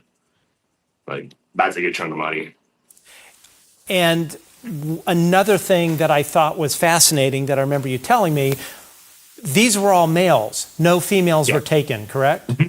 Exclusively males, and we do have like females. We do, yeah. as well. We do. But we've had no issues with nothing's happened to any of the females, as well as the previous mutilation that my partner had experienced, and they set up with the game warden up to Denver. That was also a male. So this seems to be exclusively happening to males. Makes at the no moment. sense. I mean, knock on wood, like It doesn't. hopefully it stops happening, and I don't have anything else to compare it to. But at the moment, it is a males exclusively. And wow, I mean, all I of this know. is going through my head, and it's just, For sure. it's really, I'm a huge animal person. All of my animals I've adopted from shelters, and it breaks my heart to see this happen to any living creature, let alone one that, I'm just kind of speechless. Another interesting point that you brought up to me privately, Ben, was none of these are your cows. These actually belong to your business partners. Well, they belong. Those are our cows. Both. Yeah. Okay. Both. Now we have a separate herd, so they are ours, but they're also his. Okay. Now we have a got it. separate herd at our house, which again, right next door, are dairy cows, and we've never had anything like this happen to any animals on our herd. I mean, like, yes, we've had losses, Okay. but we've never experienced this here. Okay. Actually, Whitley Strieber just messaged, and Whitley is an amazing author. He wrote the book Communion, which, if you've seen the book, it's got like a gray alien on the front of it. It came out in the early 90s, and he was really the first person to ever put out a book, and I think this thing was actually #1 New York Times seller that actually talked about the entire abduction phenomenon. So so he just messaged and said he might be able to help facilitate that feather being tested to determine what animal Very it's from. cool. We would love that. That would be great. Absolutely. Let's get to some audience questions. These are, we have, firstly, I want to thank our good trouble moderators. These are people that volunteer their time out of anytime we do a live stream, and they sort of keep the riffraff out. We get a lot of these nutball debunkers and whatnot that try to sort of Yeah, throw I'm things done off the with track. that. So let's get to some questions here, and there are quite a few. Okay, this is from Luzes Abismo, and some of these you may have these sort of questions accrue over time during the interview. So some of these you may have already answered. Ashlee, when the ball of light entered the vehicle, and I don't think you said it entered, did it illuminate the dashboard or cast shadows, or did the car or phone react? That could help distinguish an external object from a reflection, which I don't think it'd be a reflection. Sure. So you were correct. It did not enter the vehicle. Ben was in the driver's seat. I was in the passenger seat, and it came up to the driver's side window. But you could see the light even hitting the ground. You could see the light going up and kind of emanating out.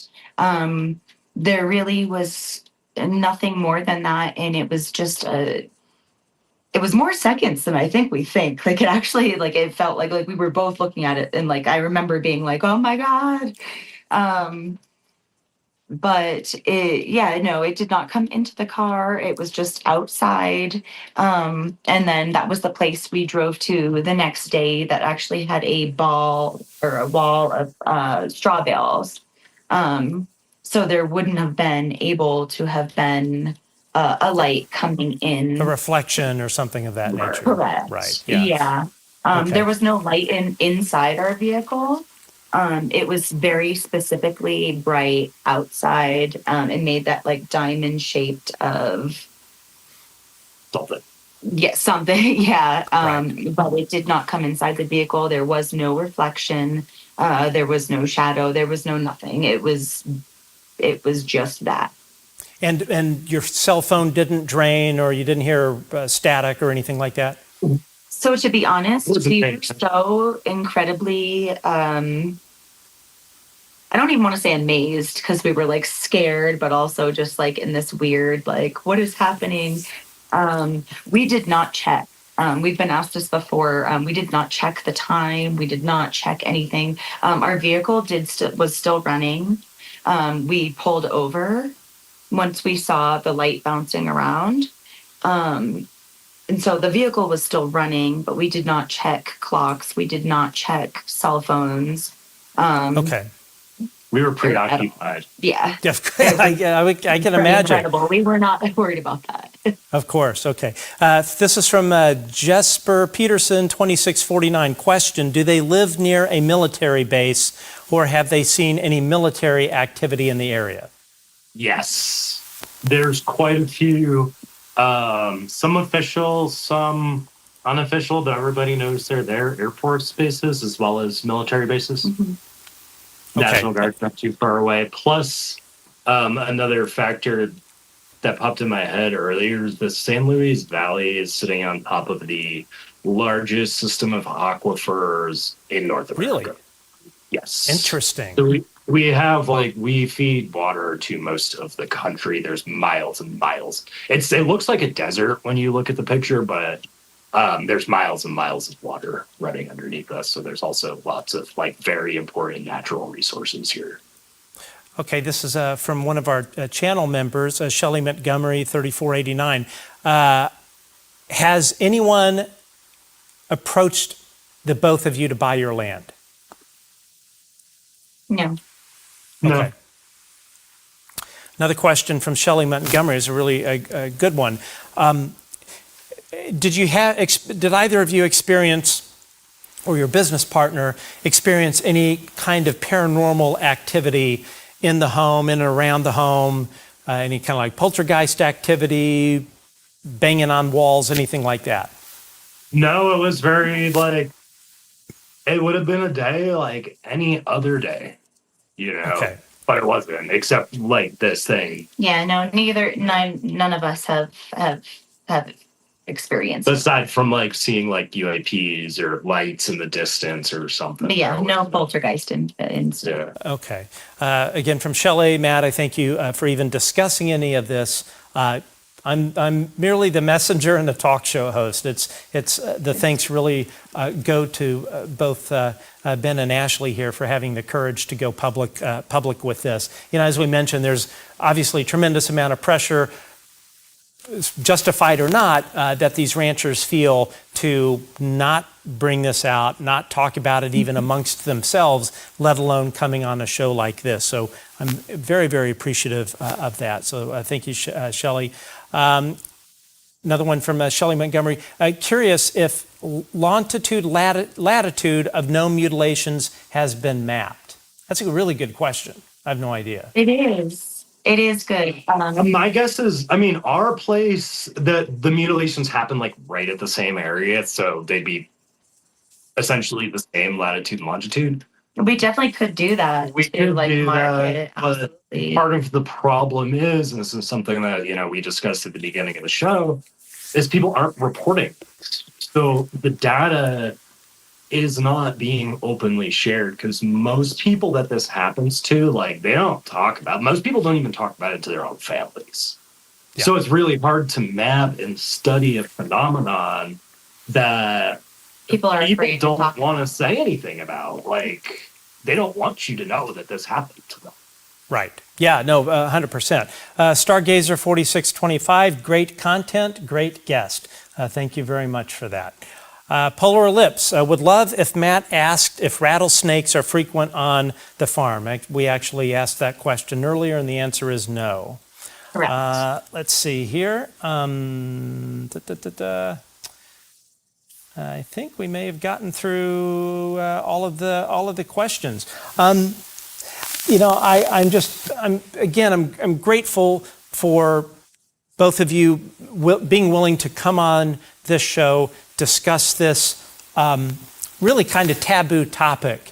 I think that there are people in just kind of complete denial. I think you've got three camps. You've got the people that are in complete denial and just say, oh, that was a coyote. Then you've got the people and some scientists whose opinion I trust that have worked in the UAP field who are quite convinced that this is the government doing this. I know that there have been some instances of cattle mutilations where they have found a sedative in the system or or large gauge needle underneath that might have been used to sedate the animal. And I think that probably with a lot of this stuff, there could be some government stuff. I mean, I think it's all kind of a mixed bag. But like when you look at cases like yours, which, as I understand it, are really the most common, the exceptions are the ones where they found a needle or something. Really, what as I understand it, and I'm very new to this part of this whole anomalous phenomena.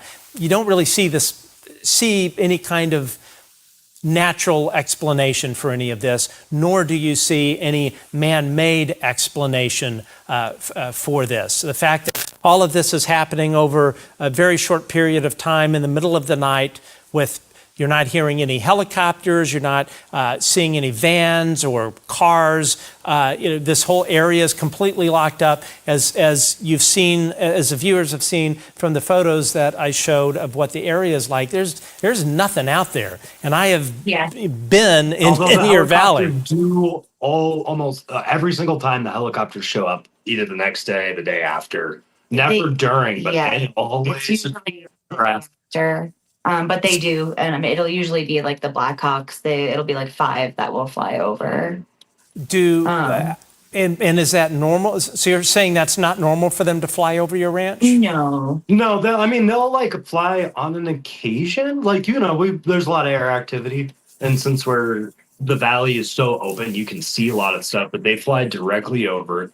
And I'm pretty sure every single time we've had any sort of UAP activity anomaly, and every single time we've had a mutilation incident, there was, they hover close, like not just like, oh, they're just passing by doing something. Like, it's very clear that they are. It's connected. Yeah. It's connected. I don't know how. I don't know exactly what, but there's a very clear pattern and connection that, for sure, whether we've seen something and then they come or after this mission. So they do appear to be doing some kind of surveillance, or what do you think that they're doing from their behavior? I mean, that's my best theory. I know I had mentioned to you that the day before the first mutilation, I had seen what I thought was a weather balloon. And in my mind, I was like, okay, it's a weather balloon, and I'm watching it go across. Um, that night was the first mutilation, but there were there were a few helicopters that went over that way, and then the next morning there was like 5 of them that were going over the mountains over here, right where I saw it going, and right over our house, right over our ranch. And like we do get activity. Usually it's mostly the jets will come through. And it's usually, gosh, maybe a couple times a month that the jets will kind of come bombing through our valley. But the helicopters is a rare thing.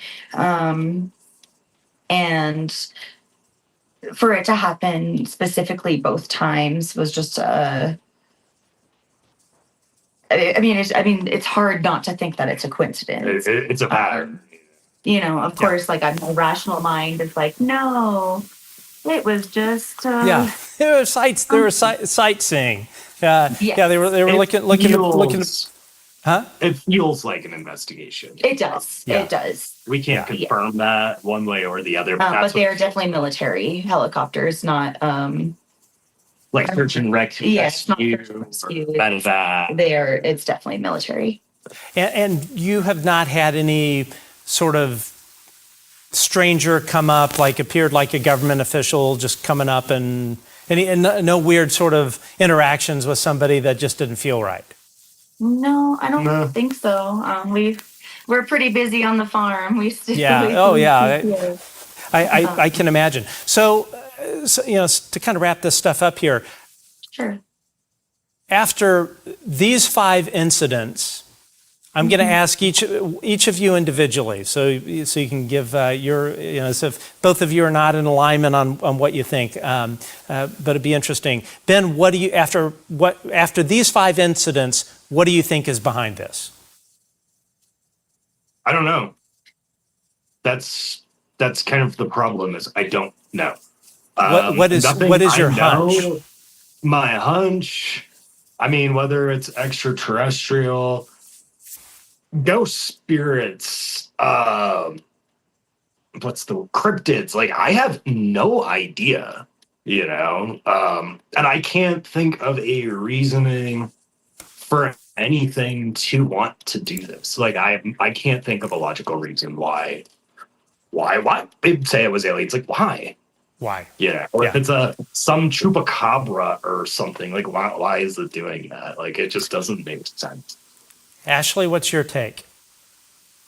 So I've been pretty hesitant to believe in some of the extra things, but I have also, now that this has happened, I have done research and read different stories, specifically Robert Hastings' books, and I truly believe that. I don't know why, but I truly do believe that this is extraterrestrial. Yeah, I that is really kind of where my head goes as well. Well, again, thank you both for having the bravery to come forward, share your experiences unfiltered, share the video that no one has ever seen before, the videos and the photos. I think they're quite compelling, and I told quite a few people after our discussion. I've been sort of an investigative reporter for a bit in a way. You kind of get a sense from talking to people if there's something off about them or they're selling you a load of bull. And as I told quite a few people, and Robert Hastings, that in our extensive discussions before you ever agreed to come on air, I was absolutely 100% convinced. I had zero doubt that you both were telling the truth. You were sharing your personal truth. These anomalous things did happen. And then when Ashlee, you referred me to the other rancher couple that I'm guessing are seniors, and Yes. they shared their experiences not only with losing cattle, but again, this gentleman working in veterinary sciences stating that in his estimation, around 80% of his clients had this happen, and then this couple as well having their own experiences. There was another individual that I spoke to who is in that area who. How do I explain this? Was driving home in the middle of the night and never showed up at home. His wife called the police, and what happened to that gentleman is driving in the middle of the night, heading back to the ranch he was at, and saw a light tracking his car. And next thing he knew, and again, this is a rancher. These are salt of the earth people. Next thing he knows, he wakes up in a field, and the police and whatnot find his car, and this person, during a 30-minute period of missing time, had been dropped off 50 miles away. Oh my goodness! And yeah, and again, when you're talking to folks, not in front of camera, you're talking to them just one-on-one. You can tell when somebody is being truthful, and I was completely blown away. And as a matter of fact, this particular rancher's wife had to coax the husband into sharing that story. And I remember I asked this rancher, well, what do you think happened to you? You were driving in this car, and then the next thing you know, you wake up and you're in the middle of this field, and it turns out you're 50 miles away from where you were. And this rancher, the wife didn't say anything. The rancher paused. It wasn't a video; it was all on the phone. The rancher just said quietly, "That's not something I really like to think about. What could have happened?" I can imagine. And that's terrifying. But again, thank you both for coming on, sharing your story. Hopefully, other people in your neck of the woods will see this and say to themselves, you know what? There's nothing wrong with coming out and sharing what has happened. It's your personal truth. You have the photo and video evidence of it. You're not alone. Tons of people in your area, and you're not crazy. And you're not crazy. You're not crazy. But probably my biggest wish to both of you is that this all comes to a stop, and you lose no more than any more than the 5 animals. No more, thank you. And not even talking the financial impact of just.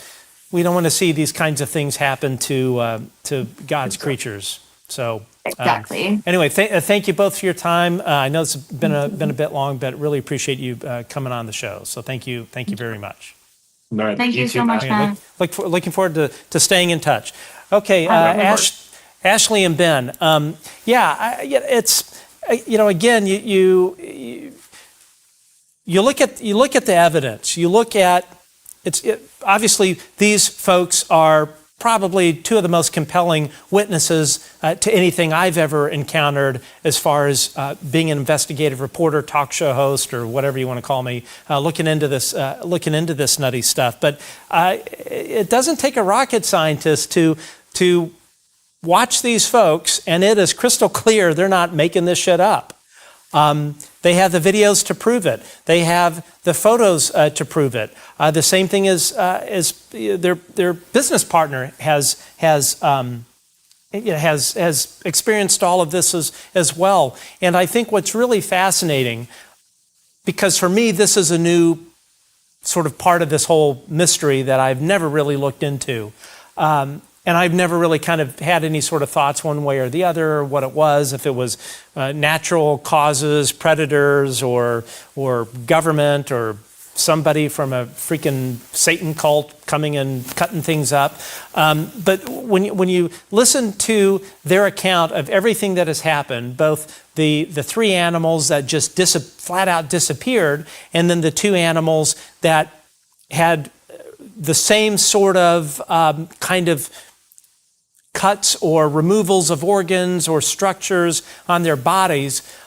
You don't see any bite marks. You don't, you see like a coyote, or you look at any of these nature videos from Africa where you see predators go and try and take down a large animal, tiger or whatever. You see that when they're trying to take these animals down, it takes a lot of attempts of biting at their legs or trying to bite their neck. It just doesn't happen at once, at least the stuff that I've never seen.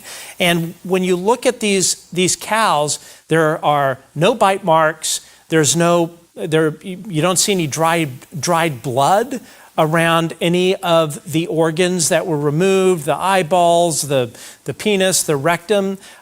If you were to take those things, somebody or something were to remove those anatomical structures, you would have all manner of bleeding. You would have all manner of serration of the skin, where the circumference of the incision would not be clean. Another thing that I asked Ben about, not on this show, but in our discussion, he had noted that the incisions seemed to only go to a certain depth or to a certain anatomical plane. Any humans, animals, or whatever, everything is layered. So you have layers of skin, you have layers of muscle, you have layers of fascia, and when you are dissecting something, you dissect down to a certain vertical plane in order to remove a structure. And from what he had observed, there seemed to be not only a precision in the circumferential incision, but also in the depth of the incision on the animal. So so if you're a hunter or somebody that's just wanting to go out and harvest, a cow's rectum for whatever reason, I have no idea. You wouldn't see somebody going out there and doing that in the middle of the night. They're going to be in a hurry. They're not going to want to get caught. They're certainly not going to take their sweet time trying to make a perfect surgical incisions. There's just kind of no motivation for doing that. And I think also in the same way with if the government were picking these things up, why would they pick them up, take them wherever, which if you think about it too, okay, let's say that it's the government doing this. Let's say that you have 5 to 6 hours of darkness out at this ranch, where you've got his business partner sleeping in a cabin or whatever they're in, trailer, only 50 feet away from these animals. So you're telling me that the government is going to come in with a helicopter and scoop an animal up, or drive in with a van, or drive in with a Jeep and take one of these animals away, drive them or fly them to wherever they need to go, and take whatever they want off of the animal, drain its blood, and then they're going to return it? If I were the government and I were doing that, I wouldn't want to get caught. So what would be the way of doubling, if you're the government, you're the FDA, or let's say you're one of these big farm type outfits. Let's say you want to get one of these animals out, you do it in the middle of the night, and you don't want to get caught. How would you double the chances of getting caught?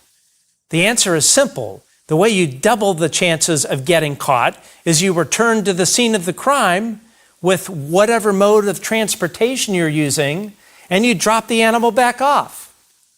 It makes 0 cents that the government would be doing this.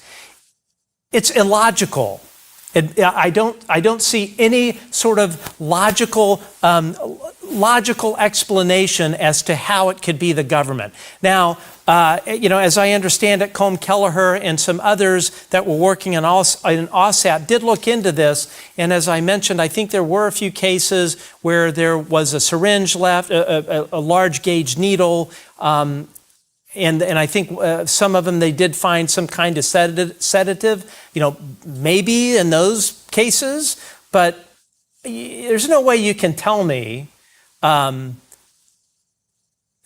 Kelleher, if you're watching, and we'd love to have you on the show, by the way, there's no way that you can convince me that the government did these things to these animals that belong to Ashlee and Ben out in this basin. The evidence does not support that whatsoever. The circumstantial evidence does not support that whatsoever. The evidence that's left behind does not support that whatsoever. And then on top of that, again, you see no predatory marks of attacks or bite marks on the legs or anything like that. You don't see blood on the ground. You don't see dried blood around where these structures were excised. You see none of that. You see eyeballs that are cleanly pulled out. But then the other half to this is that they also had UAP experiences in and around that ranch, either immediately before or in other times. It's all of this stuff. It's not rattlesnakes. It's not the government. It's not a coyote. It's not a wolf. What else is there? It's whatever it is. I'm guessing it is not of any kind of human origin. Or natural predators or anything like that. And then finally, the other question, and I've spoken about this at length, and I actually recently gave an interview to a major publication regarding the entire UAP issue. I sat down for a 3-hour interview. And one of the things that I spoke about at length is the current coordinated effort by the Pentagon, the CIA, the Legacy Program to trot out people such as Dr. Sean Kirkpatrick, the former director of the Pentagon's UFO office, AARO, the former deputy director, Tim Phillips. You've got all these guys that have come out and have talked to the Wall Street Journal or others, and their seemingly entire goal is to say that government whistleblowers such as David Grush, Matthew Brown, all of these other government UAP whistleblowers are there to make money. They are grifters. They are basically trying to defraud the government in a kind of roundabout way by holding these congressional hearings that are a waste of taxpayer money. But at the end of the day, you have these former government officials going out in public and essentially saying that all of these people are there to make money. They are there to grift. They are there for book deals. You have heard this from these former directors of AARO. You are hearing this, you're seeing this on podcasts, you're seeing this messaging in the Wall Street Journal on the two UAP articles written by two individuals, one of which, Joel Sheckman, worked for the International Republican League, which is a known CIA cutout. It's documented. And then Aruna Viswanathan, who is the other journalist, his sister is the head legal counsel for Northrop Grumman. You can't make this shit up. But the roundabout point that I'm making is you have all of these people, including this guy, this professional skeptic who makes millions of dollars a year in book sales and talks debunking all of this stuff. Not just UAP. You've got this Michael Shermer guy who has stated in I believe it was a court document in a lawsuit, that his entire income is based off of selling books, debunking all of this stuff. You got all of these folks out there telling you at home that all of these people are making this shit up, that they are doing it to make money. They are doing it to sell books. I know these whistleblowers. I've known some of these whistleblowers before they were ever public. I know firsthand what they have gone through, what their families have gone through, the insane criminal harassment by the government. And when you talk to these whistleblowers and you speak with their wives and you find out firsthand the criminal things that certain people from Northrop Grumman have done to them, dual hat on behalf of the Legacy program. When you talk to these people, not on a show, not on camera, but when you are talking to these folks one-on-one, when you're talking to somebody in the intelligence community in person at an undisclosed location where the other person sitting at the end of the table is fucking shaking in their seat and nearly in tears talking about the retaliation that person and his family received, that is criminal. And you have Michael Shermer and former director of Arrow, Sean Kirkpatrick, and others out there messaging that these people are coming forward to make a buck. And that's it. It's bullshit. Michael Shermer, Dr. Sean Kirkpatrick, Tim Phillips, any of these people, they're lying to you. When you sit across the table from whistleblowers and they tell you of the financial devastation that they have gone through in speaking up and trying to do the right thing, when you sit across from them, and you've done it as long as I have, you know when somebody is lying to you. You know when somebody is trying to make a buck, like Stephen Greer. You know whether they are above board or they're below board. So when you have skeptic Michael Shermer, which Dr. Avi Loeb, who is currently heading the White House's UAP Scientific Board, and Dr. Avi Loeb, who's been on this show probably 5 or 6 times, put somebody like that on there. I love Dr. Loeb. I think he has done amazing stuff for this topic, but I question his judgment when it comes to this. And again, I'm circling back here. It's not just whistleblowers that people like Michael Shermer and Sean Kirkpatrick, these folks that are out there messaging to Congress that all of this is a bunch of bullshit. When you have Michael Shermer and Mick West, another professional skeptic that in my view, is doing this on behalf of the intelligence community or the Legacy program, when they're out there telling people that they are imagining this, that they're out there selling books, that they're out there to be booked on university talks, lectures, when, oh, by the way, Michael Shermer makes millions of dollars doing exactly that. Michael Shermer makes millions of dollars selling books, debunking UFOs. Michael Shermer makes millions of dollars giving talks at university campuses and elsewhere. So the same shit that he is accusing whistleblowers of, he's doing the same, he's not doing the same thing because these guys aren't doing it, but this guy is making a fucking mint. But again, here's the thing. These people are trying to message to you that people that are coming forward with this stuff are trying to make a buck.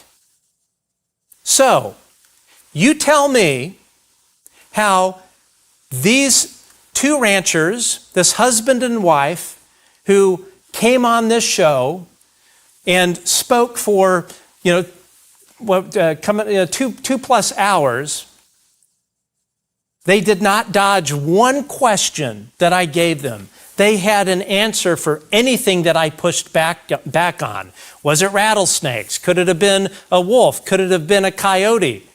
They all had a solid explanation for those things I was pressure checking.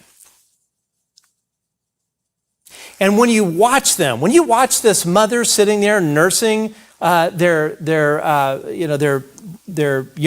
newborn son, and they're coming on YouTube on this show and sharing what happened to them when they're telling you that they are likely out between $10,000 and $20,000 for losing these 5 calves, when they tell you that ranchers in the area are losing cattle to mutilations or they are disappeared.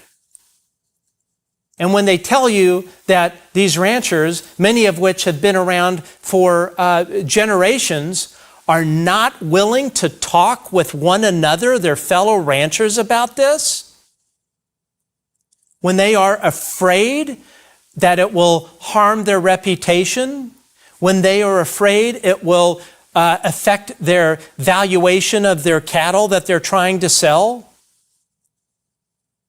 You know where that comes from. You know where that fear comes from. It comes from people like Michael Shermer, of whose nonprofit Skeptic Society he runs in this magazine. It comes from people like Michael Shermer. It comes from people like Mick West. It comes from people like Neil deGrasse Tyson. It comes from people whose job, whose income relies on throwing cold water and telling the public that the people that are brave enough to come forward are crazy or that they are trying to make money. I honestly cannot understand how Michael Shermer can look at himself in the mirror in the morning and feel good about himself. I cannot understand how Dr. Sean Kirkpatrick, who, by the way, a source recently told me was granted some kind of legal immunity against federal prosecution for when what he really knows comes out, and when it comes out that he was lying about a lot. I don't know how these folks can wake up in the morning, put their shoes on, and look at themselves in the mirror straight in the eye when all they do is try and tear people down, when all they do is to convince the public to tear people down. It's disgusting. Michael Shermer is disgusting. Mick West is disgusting. Dr. Sean Kirkpatrick is disgusting. They're disgusting for what they do to people and what they do to the mental health of people. What they do to the mental health of people that have experienced this terrifying shit.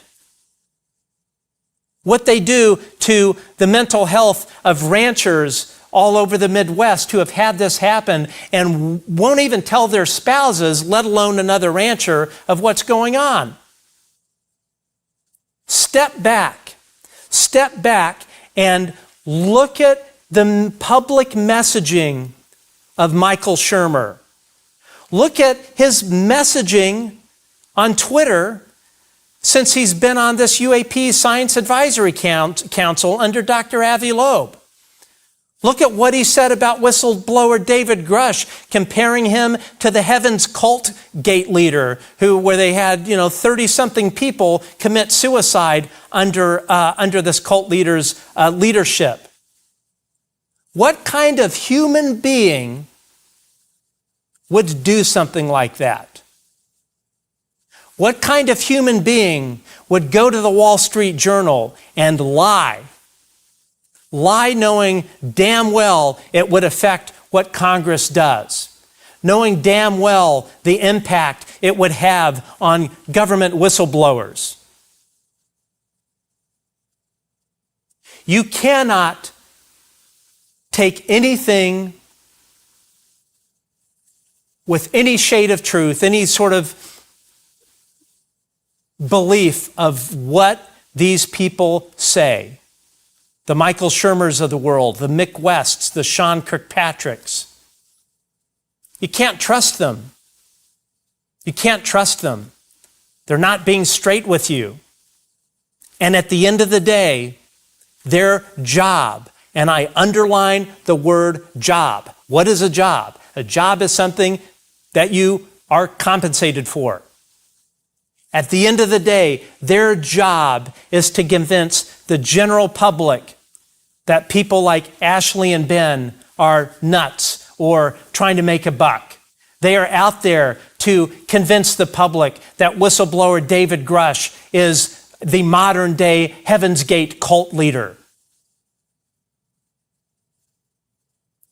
And I have a message to Dr. Avi Loeb. And Dr. Avi Loeb, I love your work. I love having you on this show. But I beg of you, Dr. Loeb, to go and look at the entire Twitter history of Michael Shermer.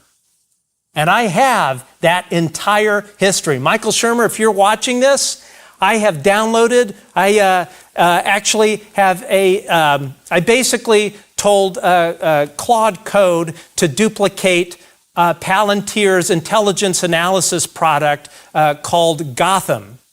And over a 4-month period, I have this standalone software package that uses Claude's highest model, and it goes through and it does counterintelligence analyses. It does open source intelligence analyses. And what I can tell you is some of the reports that I have produced with this software that I've developed, well, Claude has developed for me over 4 months, some of the counterintelligence reports are with some congressional committees. I'm able to produce reports that meet what are called ICD 203 standards. They meet the same intelligence standards of reports that the CIA or ODNI put out. So where I'm going with this is I had this software, this Palantir knockoff, go and download the entirety of Michael Shermer's Twitter account, the entire lifetime of it. It's cataloged it. It's run analysis on not only the tweets but the replies, and it's been doing interesting network mapping. It's done this for Mick West's account, all sorts of government accounts. But again, Dr. Loeb, I know I kind of get off on a tangent here. I beg of you to please go and look at all of Michael Shermer's tweets. I beg of you to go and look at the amount of income that his nonprofit makes. I beg of you to go and look at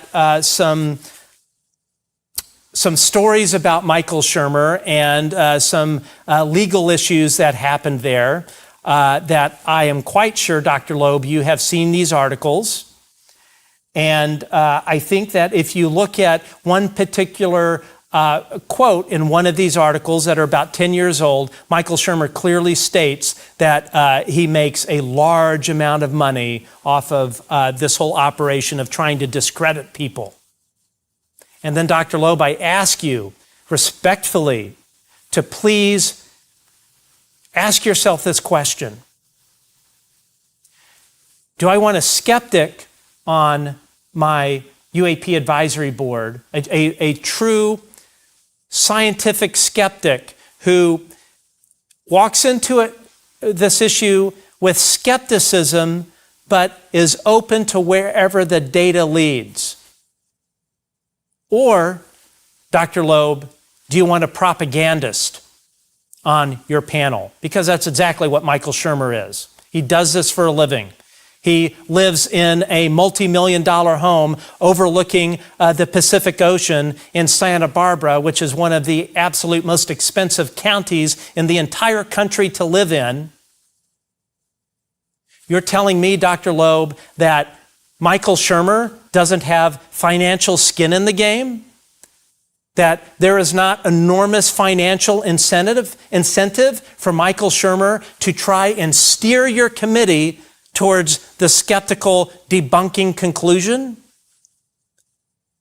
Do you really believe a man that makes millions of dollars in book sales, in college campus lectures, or the ones that he can still go to, or any kind of other public lectures, and a huge nonprofit magazine, which, oh, by the way, Dr. Loeb, he owns the publishing company that the nonprofit doesn't own the publishing company. Michael Shermer owns the publishing company, or is one of the main owners. I don't remember if he's got partners, but owns this company that publishes his magazine, the nonprofit magazine. So he may not be making much money, if any money at all, off the nonprofit, but Michael Shermer is making money off of the company that he set up or is part of to publish the magazine that is part of his nonprofit.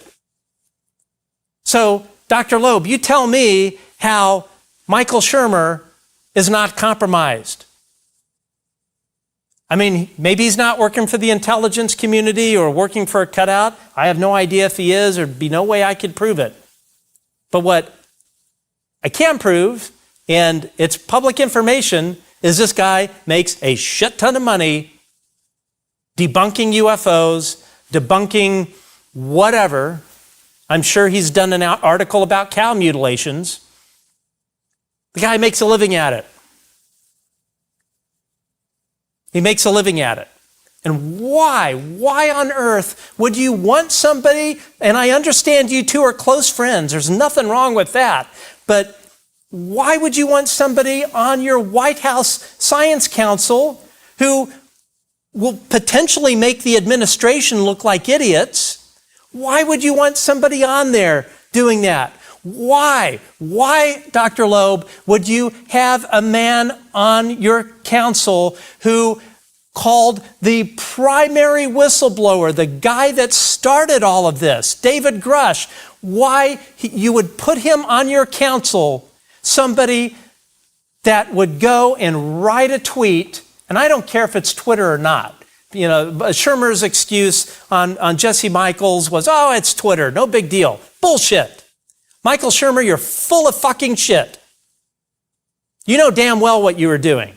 So Dr. Loeb, why would you put on your science council somebody that calls the main government whistleblower a modern day Heaven's Gate cult leader? Why? Why would you do that? It does not reflect good, it's not a good reflection of your judgment, Dr. Loeb. And I know you're an insanely smart man, and I think you do have good judgment, but I think you are making a mistake. And the other mistake, Dr. Loeb, you are making is you are squandering the trust that people that are either on UAP Twitter or whatever, the activists, the people that have worked behind the scenes on social media to try and right this wrong. There are thousands of them. You go on Reddit, on r/UFOs, it's like, I don't know, like between 5 and 10 million people that are part of that subreddit. So all of these people, Dr. Loeb, that look up to you and look up to you for good reason, you, sir, are squandering that trust. You are throwing it away. You're throwing it away on a man who does not deserve it. You are putting a black mark on this committee. And there are great people that you have chosen, such as Dr. Gary Nolan, who is a personal friend of mine, who has done more for humanity and for the good of this world than Michael Shermer will ever do on the tip of a fucking pencil. You have good people on there, and it tarnishes the entire committee when you have somebody like Michael Shermer, who is making millions of dollars off of debunking this stuff, who is going out on social media and calling David Grush the modern day Heaven's Gate cult leader. I don't care if he erased the tweet or not. The point is that he made it. And he put it out there, and he knew goddamn well what he was doing. So why, Dr. Loeb, would you have him on your committee? There is zero value in having Michael Shermer on this White House UAP advisory board. I know of skeptics that are good scientists that will follow the data, that are infinitely more qualified than Michael Shermer, that come from a skeptical viewpoint, that are not out there calling David Grush, who has given it all to this country. I know the dollar amount that he has probably lost coming forward. He's not making a mint. He's not making any money. None of these guys are. I've talked to whistleblowers who cannot gain employment because they came forward.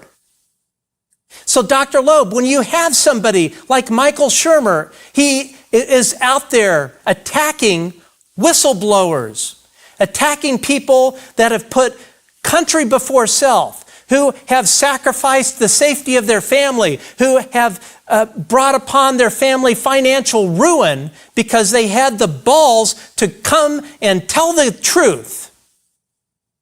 So Dr. Loeb, when you have somebody like Michael Shermer, it is a finger in the eye of these whistleblowers. It is a finger in the eye of everybody that has dealt with this. Because Dr. Loeb, when you put Michael Shermer on there, you are giving that man legitimacy. You are lining his pockets even further with more book sales, with more talks, with more whatever the hell this guy does. Well, I know what he does is he shovels bullshit. So Dr. Loeb, why would you do this? Why? You're smarter than that. You've made so many contributions to science and astrophysics. You've been out in front talking about this topic.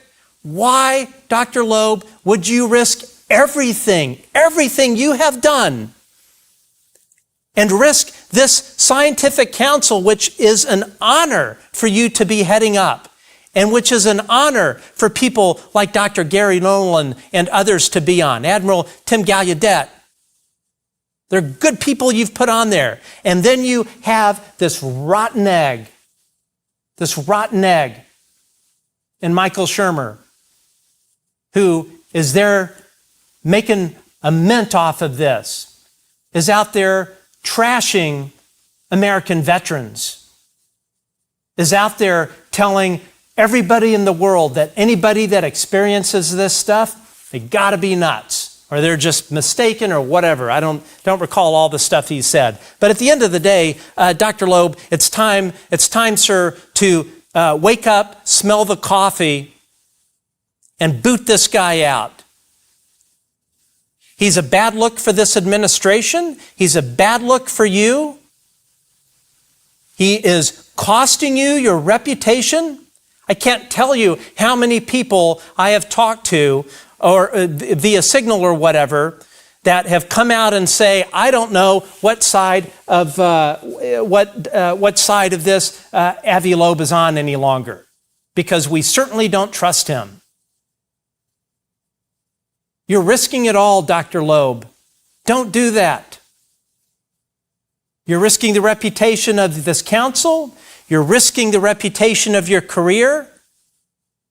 And, Dr. Loeb, you're risking the reputation of Harvard University. Because I think when people stand back and look at this, and if they saw everything that Michael Shermer has done and what he does, it reflects poorly on your judgment.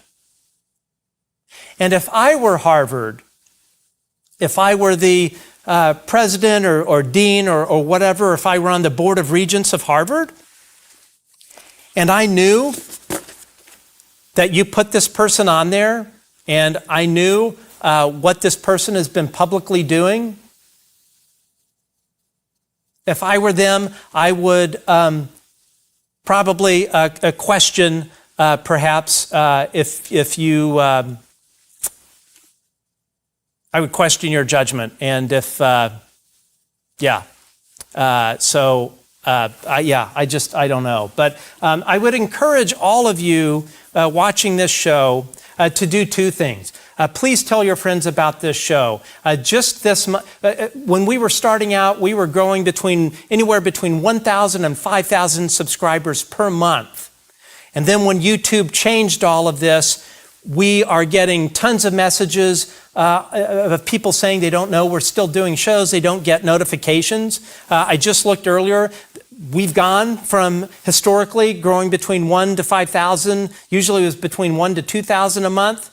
Just this month, we've lost 179 subscribers. We're bleeding subscribers because YouTube is not promoting our show. They are not telling people that our show exists. And even when I go and I ask the AI chat bot that YouTube gives you access to, it even tells you YouTube is no longer promoting your show to non-subscribers. And the only way we can grow and the only way we can pay the bills and pay for thousands a month in overhead is by having more subscribers. That's the only way we get this message out. That's the only way we can keep the show alive is by growing our audience. And we have been stuck at 140,500 or whatever for a couple months now, I think.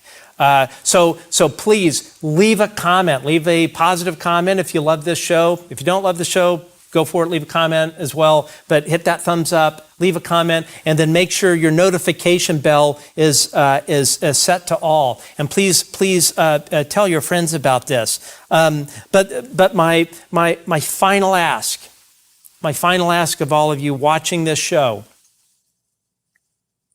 is to think of a few things. Think about the two guests that we had on today that were brave enough to come on this show and discuss what no other rancher was willing to do for good reasons, quite frankly. I want you to think about whistleblowers such as Dylan Borland, Matthew Brown, David Grush, people that can no longer get a job because their security clearances are flagged. I know, and I've shared this before, but maybe you guys haven't heard this. What I do with this topic on this show is about the front-facing stuff. This show is only about 20% of the work that I do. The other 80% the public is not aware of, and it's work that I cannot talk about. But in the course of that work, you meet people from the intelligence community and from the Department of War. People from those departments introduce you to other people that are in those departments that are trying to do the right thing. Just because they're CIA doesn't mean they're bad. And I know of one particular case that should frankly anger all of you. What I can tell you that the CIA, the Department of War, the Legacy Program, and their surrogates, mainly through Northrop Grumman, have done is when a whistleblower has come out, we'll say like a David Grush or a Dylan Borland or whatever.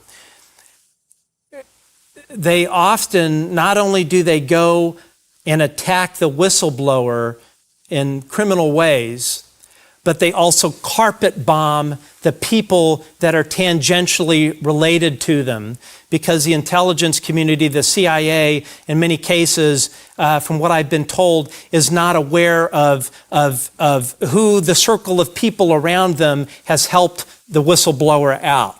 So what they do is they go and they carpet bomb the CIA, the dual hats at Northrop Grumman, the legacy program, and Arrow and whatnot. They go and they carpet bomb the people around them.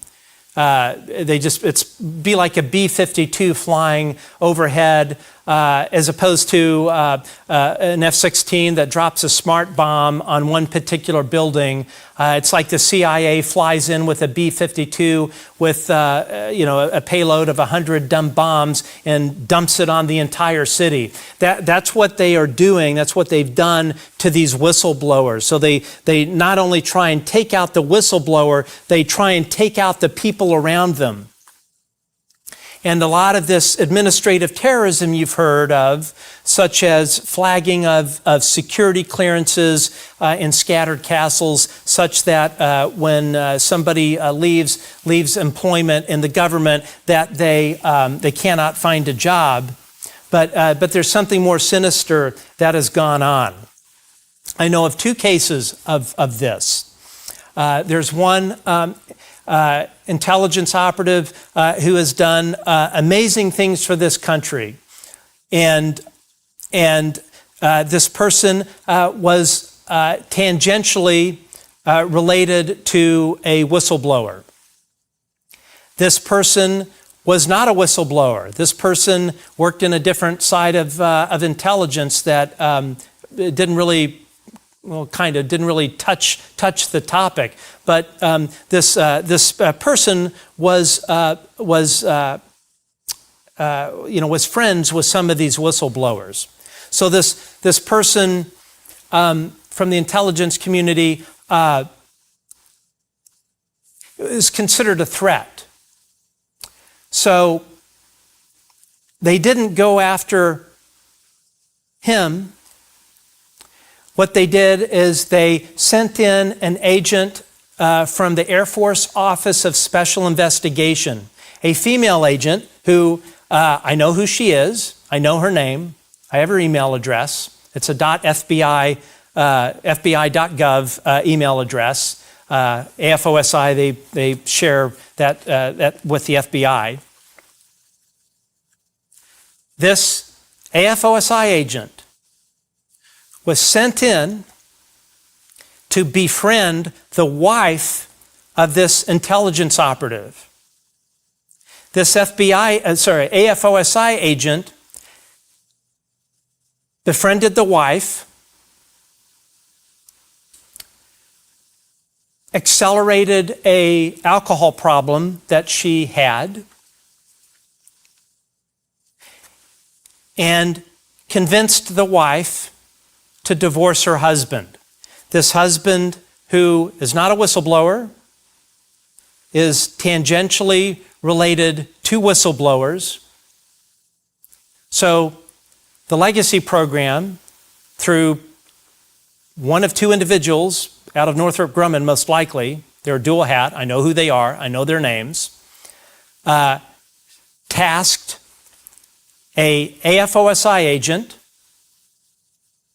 who in all likelihood is working on behalf of the legacy program, sent this female AFOSI agent to befriend the wife of this intelligence operative.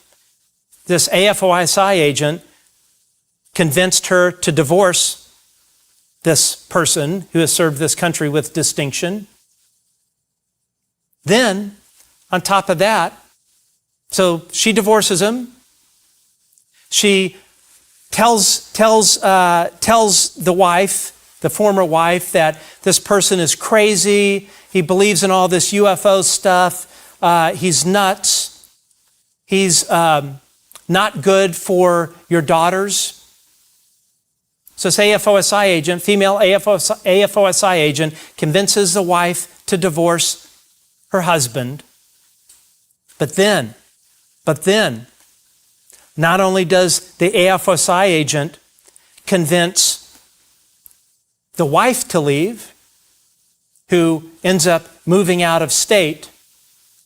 The AFOSI agent, over a series of months, convinces the older of the two daughters that her dad is crazy and that her dad is not a good man, and convinces the daughter to move out of the house with her dad, and the AFOSI agent convinces her to move in with her mother out of state. This intelligence operative has two daughters, who is younger, I'm guessing around 15. And again, like I said, this show is about 20% of what I'm really doing behind the scenes to try and advocate for this country to do the right thing on this topic.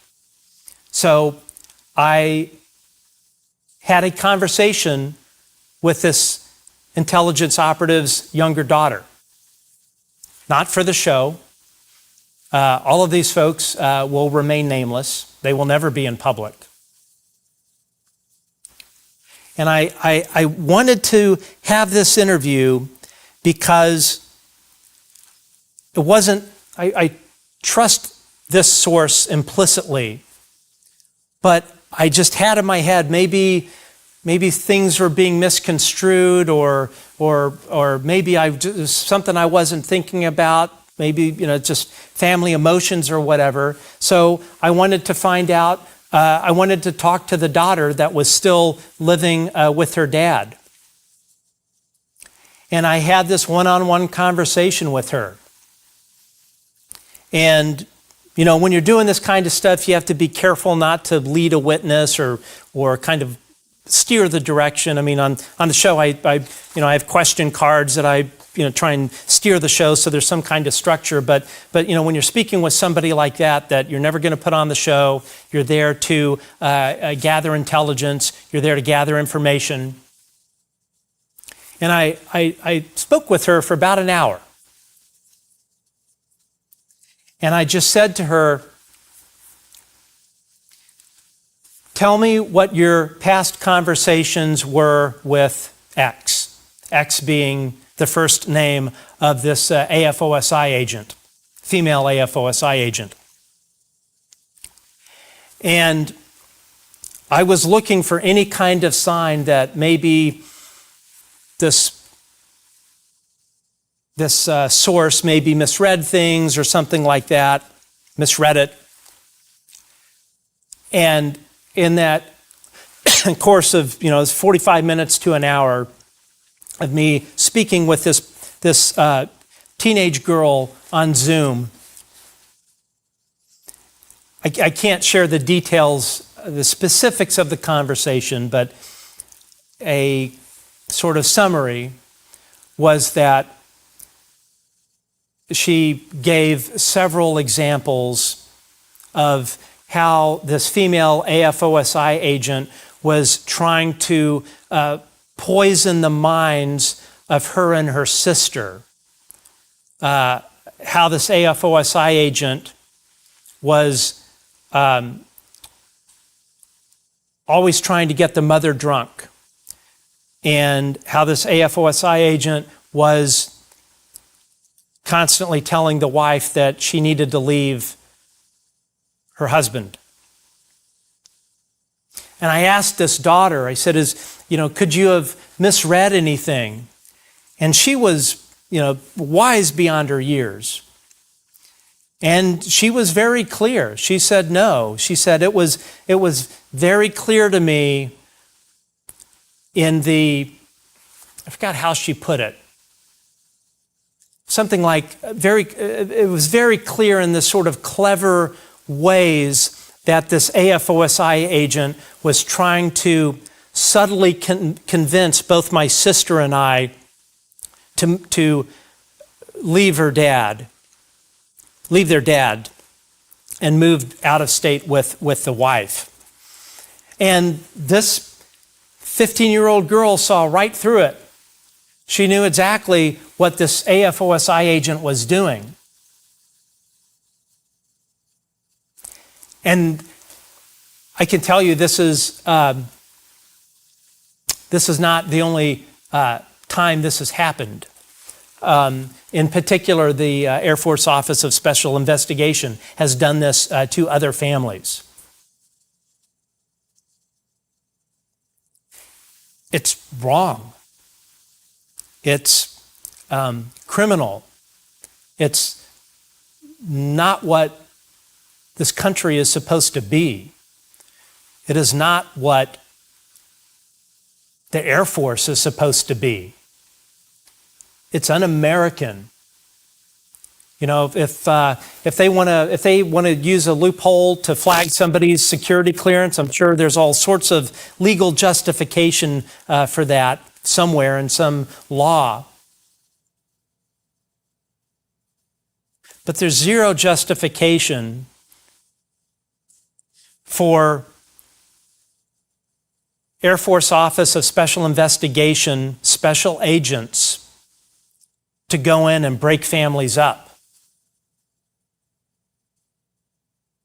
There's no justification for AFOSI agents to convince a woman to divorce her husband. There's no excuse for an AFOSI agent to plant themselves within a family such that their clear mission objective, and again, this AFOSI agent, let's just say, works for the legacy program. And let's just say that's not a guess.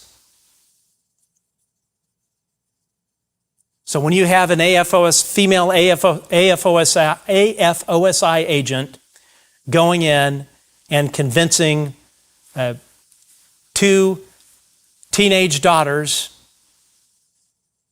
that their dad that works in the intelligence community is crazy and crazy with all this UFO stuff, and that the best thing they can do is go and move in with their mother, who has a substantial alcohol issue.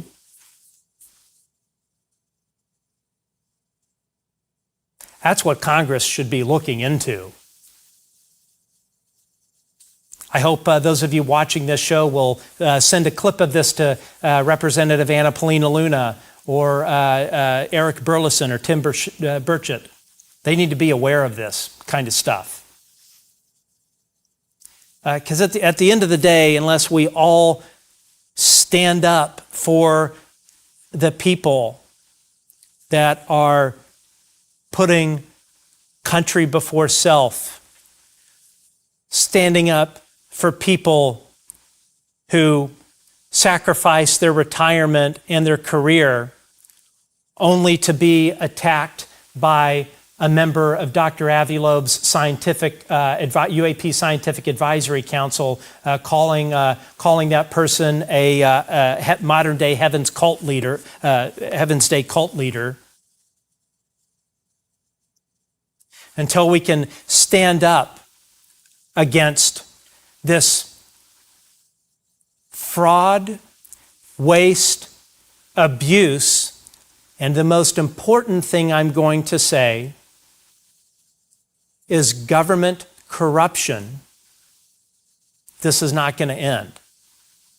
Until we tell members of Congress that the Air Force Office of Special Investigations, it should not be in their charter or some buried thing where they are sending counterintelligence officers, special agents for AFOSI, to go in and break up families. And this wasn't a one-off. This shit's got to come to an end. I said this, I think in January or sometime in the spring. I said, mark my words, you're going to see a coordinated communications plan out of the CIA and out of the Department of War, and the main message you're going to hear and I said this before anybody said this publicly,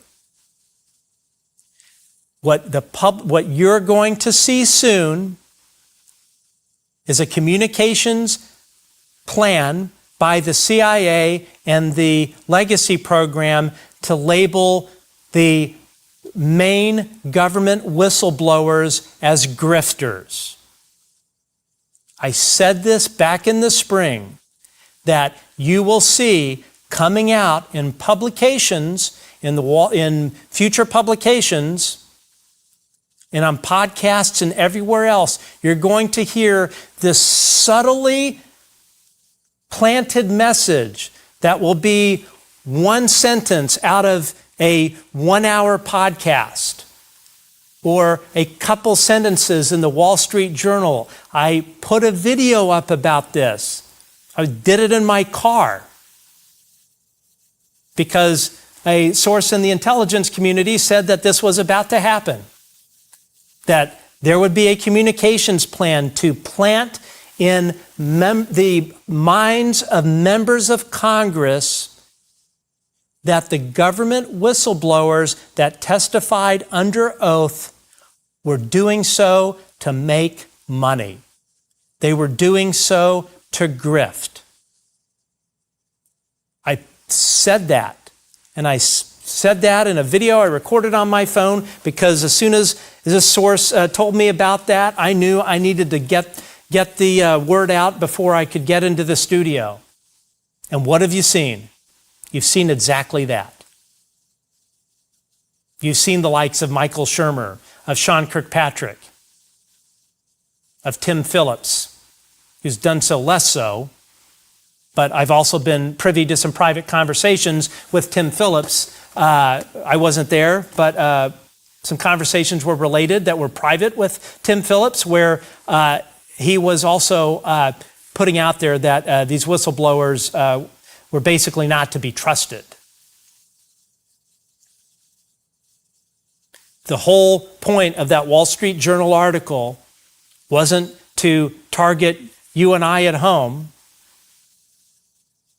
It was to target the staffers and the members of Congress to convince them that whistleblowers were grifters. Now, what is the purpose of that communications plan? Think about this. Let's say that the government, the White House, the Pentagon, is going to come out sometime soon and say, these UAP that you've been seeing, these triangles, these are all our advanced tech that we have developed over the years. Other nations have these advanced UAS systems. What does that do? That sets the clock at zero. It sets the beginning, the historical clock at zero. And how do you get people, the general public, and members of Congress to look at present day going forward and not looking in the past, not looking into what our government has done to people, to not look into AFOSI agents targeting families, breaking up families, to not talk about the people who, some dual hatters at Northrop Grumman, have ordered the assassination of people, the cutting of brake lines, the harassment of journalists like myself who have been victims to that. The way that you get Congress to not look into anything in the past, to forget about the sins of the past, you do it one way, and one way only. You put in the minds of Congress that they cannot trust the testimony of the government whistleblowers. Because what are the whistleblowers talking about? The whistleblowers are talking about the legacy program. The whistleblowers are talking about non-human biologics. The whistleblowers are talking about one main thing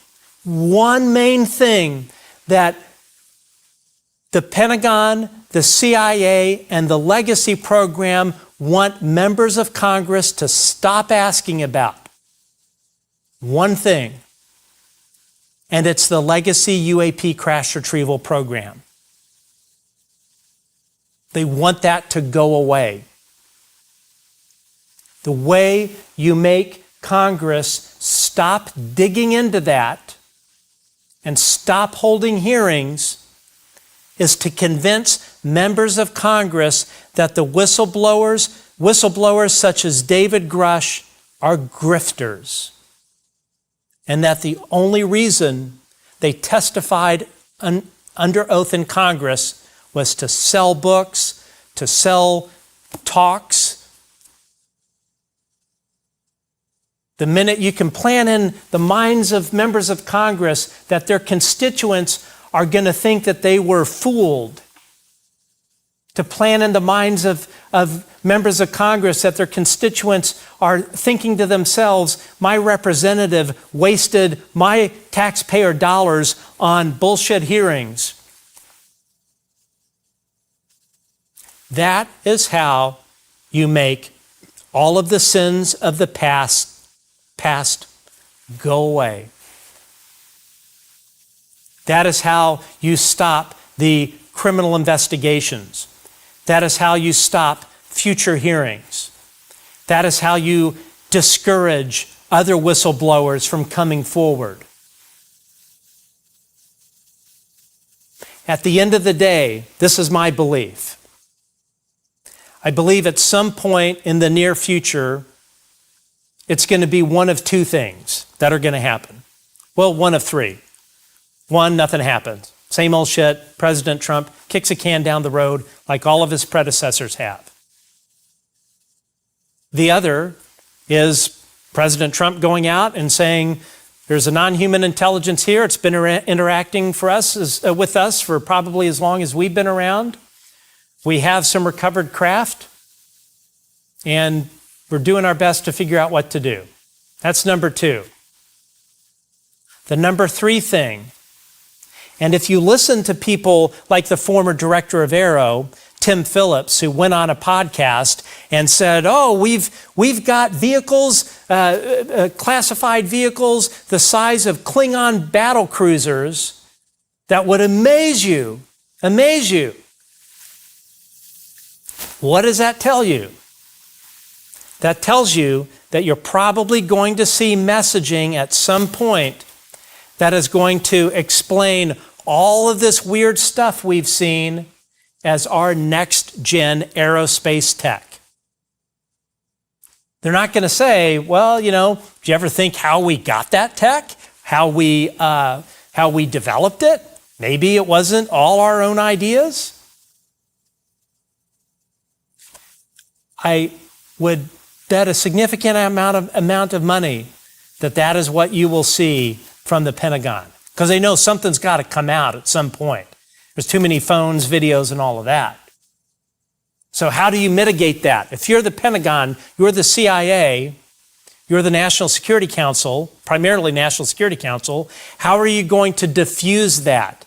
How are you going to make the potential catastrophic legal quagmire from coming about by talking about the sins of the past and the onslaught of lawsuits by the tens of thousands that you will see related to that legacy program and the efforts that were done to hide it that would land you and I in federal prison for life, like two people in Northrop Grumman should be?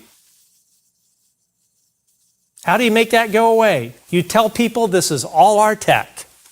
And it's China's tech and it's Russia's tech. And let's not talk, all that stuff about abductions or little green men or all the different kind of pejoratives that they use. All of that was just a bunch of malarkey. And it was stuff people just imagining it. People crazy, imagining shit in their bedroom. sit and listen to what the Wall Street Journal says, what Sean Kirkpatrick says, what Tim Phillips says, and then this, and I'm going to end on this. Look at what Sean Kirkpatrick says, look at what Mick West says, look at what Michael Shermer says, look at what the Pentagon Public Affairs Office says, look at the quality of what is coming out of the administration in terms of videos. Look at all of that. Think about what I just said earlier. But then the final thing is I want you to think about what is not being said and by whom it is not being said. And it's AARO. It's the Pentagon's UAP office, the All-Domain Anomaly Resolution Office. Have you once heard Dr. John Kozlowski? Have you once heard him publicly state, either through a press release or on an interview? Have you ever heard Dr. John Kozlowski of AARO one time, even one time, say that Dr. Sean Kirkpatrick is not speaking on behalf of our organization? Have you ever heard him say that? No. Have you ever seen a statement from the Pentagon Public Affairs Office via AARO, a statement from Dr. John Kozlowski stating that Dr. Sean Kirkpatrick's public statements are not reflective of AARO's official stance? No, not once. You have not heard one thing out of Dr. John Kozlowski's mouth to distance his organization from the statements of Dr. Sean Kirkpatrick or Tim Phillips. Tim has been the most benign out of it. But think about it. The former director of AARO, Dr. Sean Kirkpatrick, who was handpicked to run that organization, who magically exits and gets a cushy job in a federally funded research development center in Oak Ridge National Laboratory, a man who is either directly or indirectly, because I'm not sure if he works directly he's an employee of the DOE or as a contractor, but a man who is on our dime. Our taxpayers are paying for this guy. You're telling me that he is out there, or was out there, I don't think he's done anything recently, was out there running his mouth to the Wall Street Journal, talking shit about members of Congress, and he's still part of the government, and John Kozlowski and AARO are not saying anything about it, are not putting out a statement, we do not agree with Dr. Sean Kirkpatrick's statements in the Wall Street Journal? No, you're not hearing any of that. None of it. So what does that tell you about the Pentagon All-Domain Anomaly Resolution Office? What does that tell you about Dr. Sean Kirkpatrick and others who are working on the government's dime and spouting off this bullshit? They're not getting in trouble for it. Their career doesn't seem to be hurt. It's not like their phone rang and somebody, Dr. John Kozlowski, called him up and said, hey, you need to knock it off. It's not like Dr. Kirkpatrick was doing this probably unsanctioned. What I would say is that they probably all had top cover. And that was their purpose all along, was to exit the Department of War, either retire or go to work for an FFRDC, and then be a public messaging node to try and destroy the reputations of whistleblowers.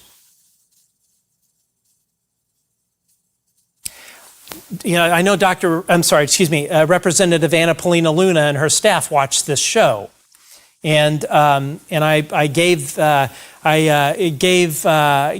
one of them a private briefing on Arrow and why they should be defunded. And a couple days later, Anna Paulina Luna texted on Twitter that they should be defunded. But then sometime later, she's taking pictures with Dr. John Kozlowski. And I love Anna Paulina Luna. We're politically on different sides of the fence, but I think she is a champion, and I will go to the mat with her anytime when it comes to this topic. But I think that there was a decision made with Arrow. They realized that probably Kirkpatrick was, from a PR point of view, maybe too uncontrollable or too much of a publicly non-trustworthy figure. So when Kirkpatrick left, they chose Kozlowski because he's mild-mannered, seems like a nice guy, and he would be a better public face to Arrow. But I will remind everybody, and I'm going to close with this, is Arrow, their contractor, Arlo Solutions, their prime contractor, that does all of the work for Arrow. They do all their day-to-day operations. Arrow, through their contractor, reached out to me on LinkedIn and wanted me to apply for a job. So Dr. John Kozlowski's Arrow sent me a DM in LinkedIn asking me to apply for a job at Arrow, a job opening for staff officer. I looked at it right away, and it required a security clearance, which I do not hold. So I knew right then, it just didn't make any sense. I thought I was being punked, to be honest. But then when I went on the Arlo Solutions website and pulled up the full job application, or not the application, but the job posting with all of the requirements, Dr. John Kozlowski's Arrow wanted me to apply for a job where they wanted me to have the qualifications of a background and experience in information operations, information activities, and deception operations. I'll say it again. Dr. John Kozlowski's Arrow tried to hire me and wanted me to have a background in information operations, information activities, and deception operations. Information operations, or what's in the intelligence world, the DoD world, is called IO, is the politically correct term for propaganda. It is the DoD IC's term for propaganda. It is the DoD IC's term for psychological operations. So Dr. John Kozlowski's Arrow reached out to me and tried to hire me or ask me to apply for a staff officer position at Arrow, where the desired qualification was for me to be a propagandist, for me to be hired away from this show, or probably to continue this show, make $1 million on this show. People think we're making a ton of money. I think we get around $200 a month in Patreon. We get a few hundred off of the podcast. Sometimes we'll get 500 to 600, maybe 800 in YouTube ad sales. And that's it. I haven't made any money off of this show. So I'm sure they're thinking to themselves, here's this guy who's working 50 hours a week, putting on a professional production, renting a studio that costs thousands of dollars a month. And this guy is not making any money on this. He is a prime candidate to offer a job where he's going to make a shit ton of money. And what is he going to do for us? He's going to spread our bullshit to the people that are watching. I'm sure that's exactly what went through their heads. And the other thing too, I know that they reached out to another podcaster with the same request to apply for that staff officer job at Arrow. So I wasn't the only one. But I'm sure they looked at me and they said, this guy's not making any money. I'm sure he would love to make a living at it. So let's get him to work for Arrow and spread disinformation to his viewers. And I'll tell you what, I'll go broke before I'll ever go to work for the Pentagon or the CIA or whoever. Because at the end of the day, all I have is my integrity. And all I have is your trust in me to be straight with you. And the one way to squander that away is to go to work for the government. Sure, I'd make a shit ton of money, but I would be selling my soul. And most of all, I would be betraying all of you. And that's not the man I was brought up to be. So you look at all these things. Arrow, who is just as dirty and corrupt under John Kozlowski, rotten to the core. You have corrupt Arrow.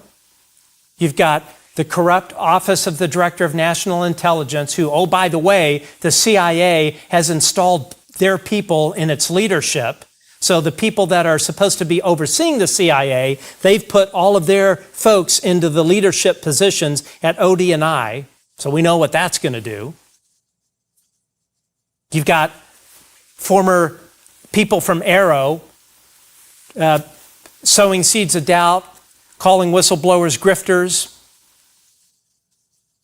You've got the Wall Street Journal putting out propaganda, which I'm sure maybe they're working for Arrow too.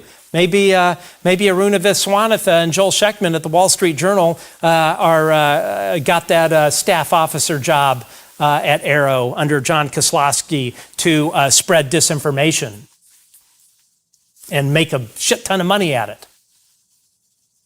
I had somebody say to me, oh, well, maybe that job thing from Arrow, where they were talking about information operations, information activities, and deception operations, was a counterintelligence thing. So you're at Arrow and you're looking to see what kind of propaganda China or Russia is putting out on the UAP issue. And that actually went through my head. I'm like, maybe I'm reading too much into it. And then one of my sources in the Pentagon, who runs special access programs, who is a program manager at the Pentagon, I sent him that job application and said, am I imagining this? Are they just wanting some CI component to see if China or Russia are doing anything? And that person came back and said, hell no. They are wanting you to spread disinformation to the American public. And this program manager said, if you're running a SAP, a special access program that doesn't need a front-facing disinformation effort, you hire a regular comms director that has the appropriate clearances, and that's it. That has public, communications background.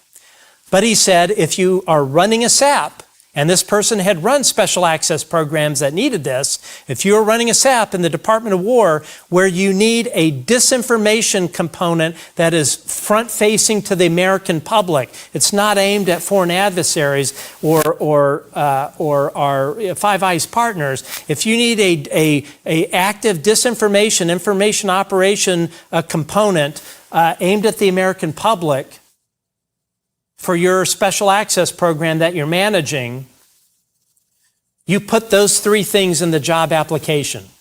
You put in the application that you need a background in information operations, information activities, and deception operations.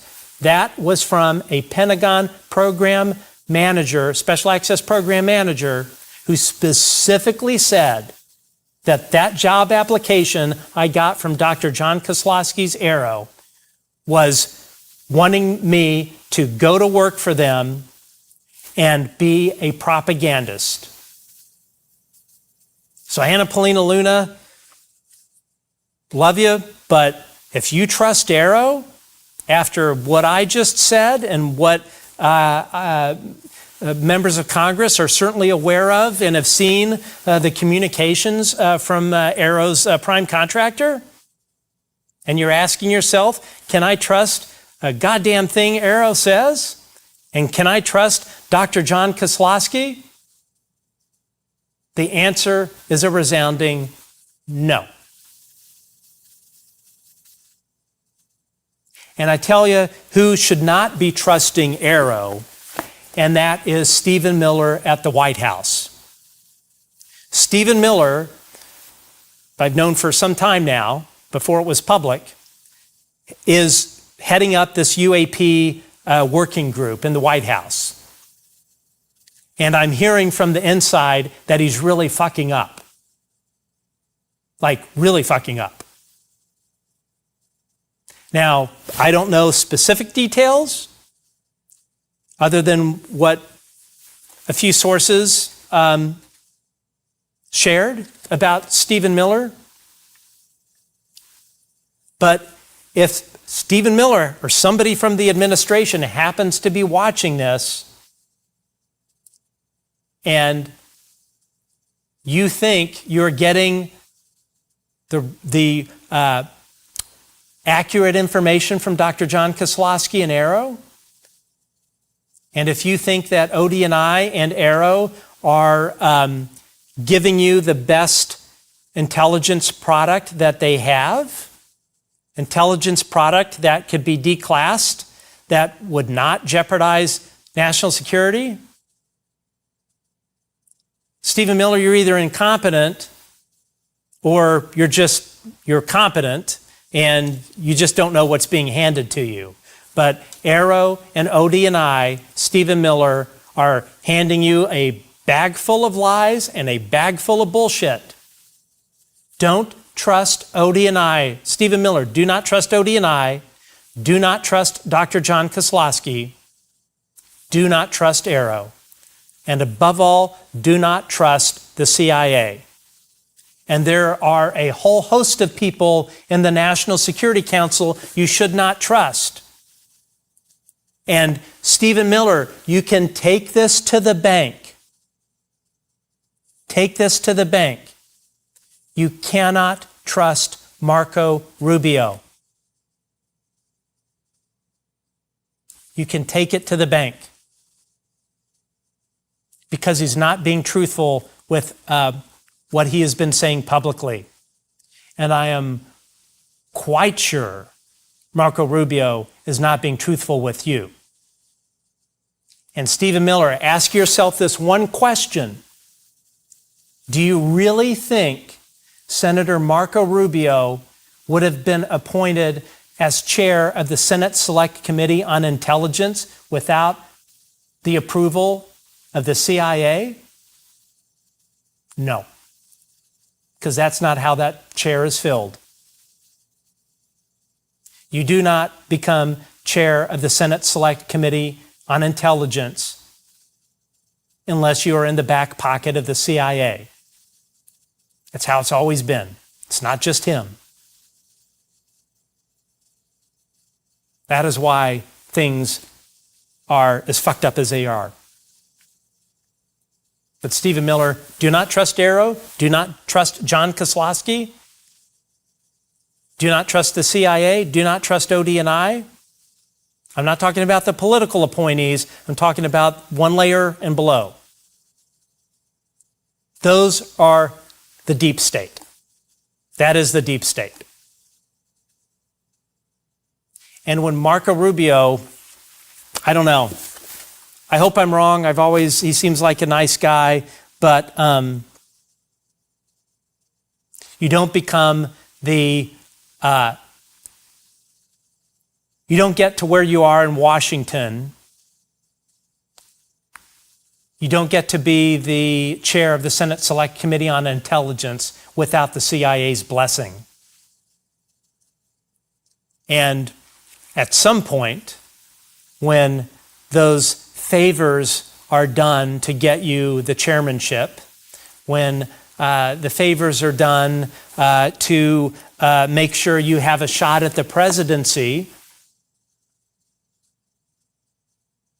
those people in the CIA, the lifers there, that gave you this lifeline, at some point, they're going to call in those favors.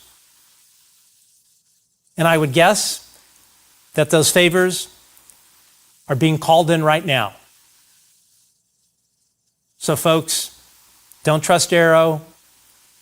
Don't trust the efforts of Stephen Miller and the White House. I hope all of my MAGA friends that are watching this will contact people in their party and tell them that Trump promised to deliver on this, and Stephen Miller is clearly fucking it up, and he's not making President Trump look good. So for the Republicans that are watching this thing, I encourage you to reach out to your political contacts and tell them that all of these people are working to undermine President Trump.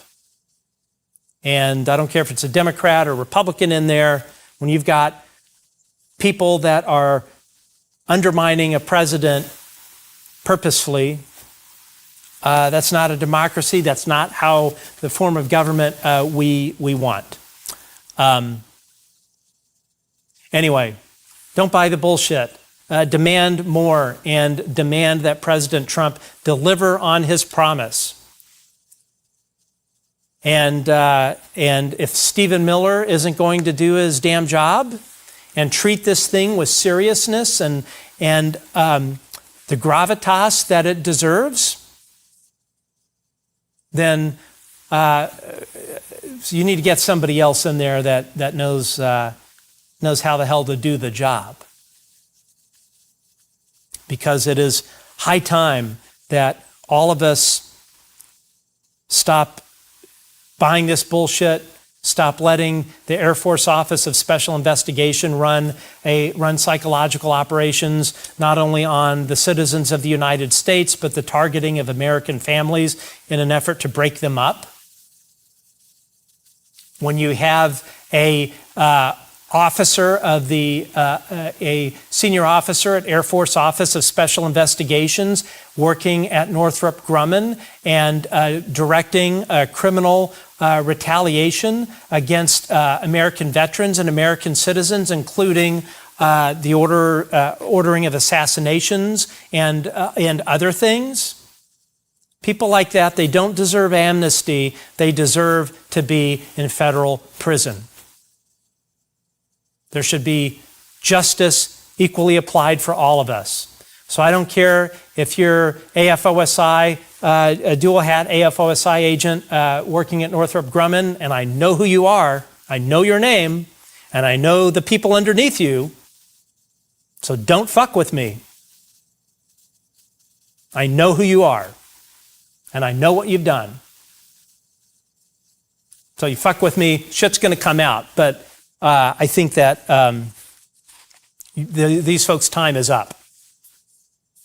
It's time people be held to account.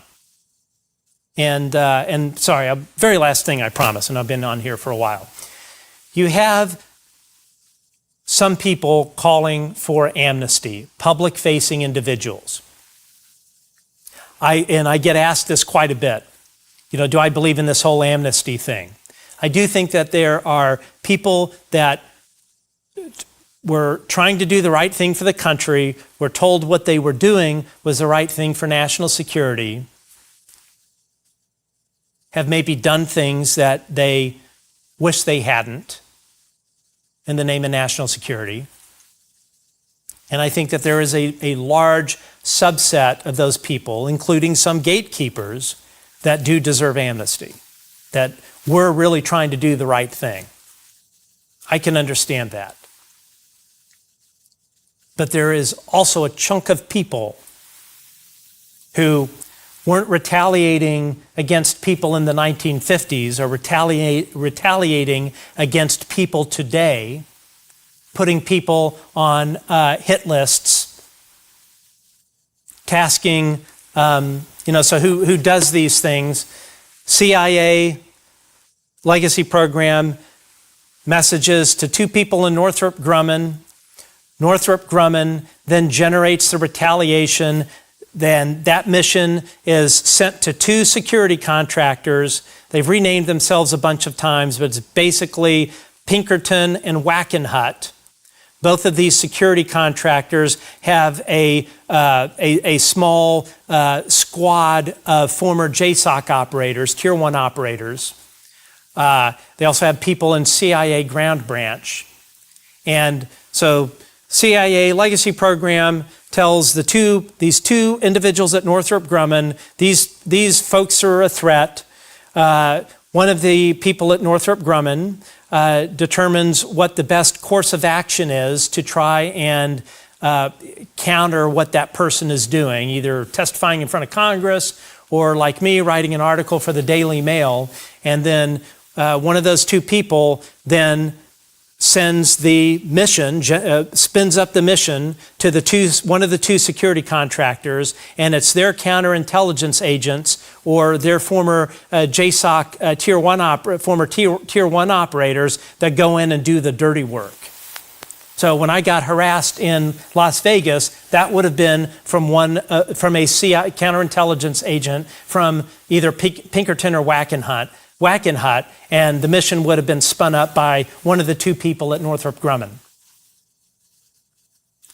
Those people that are cutting brake lines, harassing American journalists, monitoring their communications, engaging in directed energy attacks against people that have worked for the government,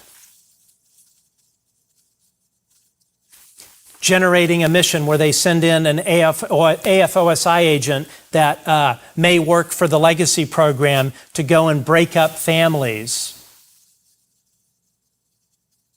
When you've got people that are on the Council of 27 that are the legacy gatekeepers, putting David Grush on a hit list, those are the people that do not deserve amnesty. Those are the people that the long arm of the law should reach. Those are the people that deserve to be in federal prison for the rest of their lives. There is no amnesty for people like that. Be one thing if it were somebody that did it in the 50s from 50s to 60s and that was it, and they've been out of that since then and are about to head off to whatever's after all of this. But this shit is happening today. It is happening now. Those people do not deserve amnesty. They deserve to be in federal prison.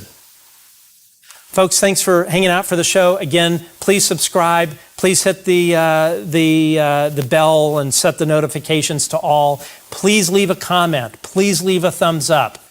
Again, YouTube is not telling people about our show. And the only way that YouTube algorithm changes its mind is for a shit ton of people to give thumbs up, leave comments, leave emojis, any of that stuff. Those are all signals YouTube looks at.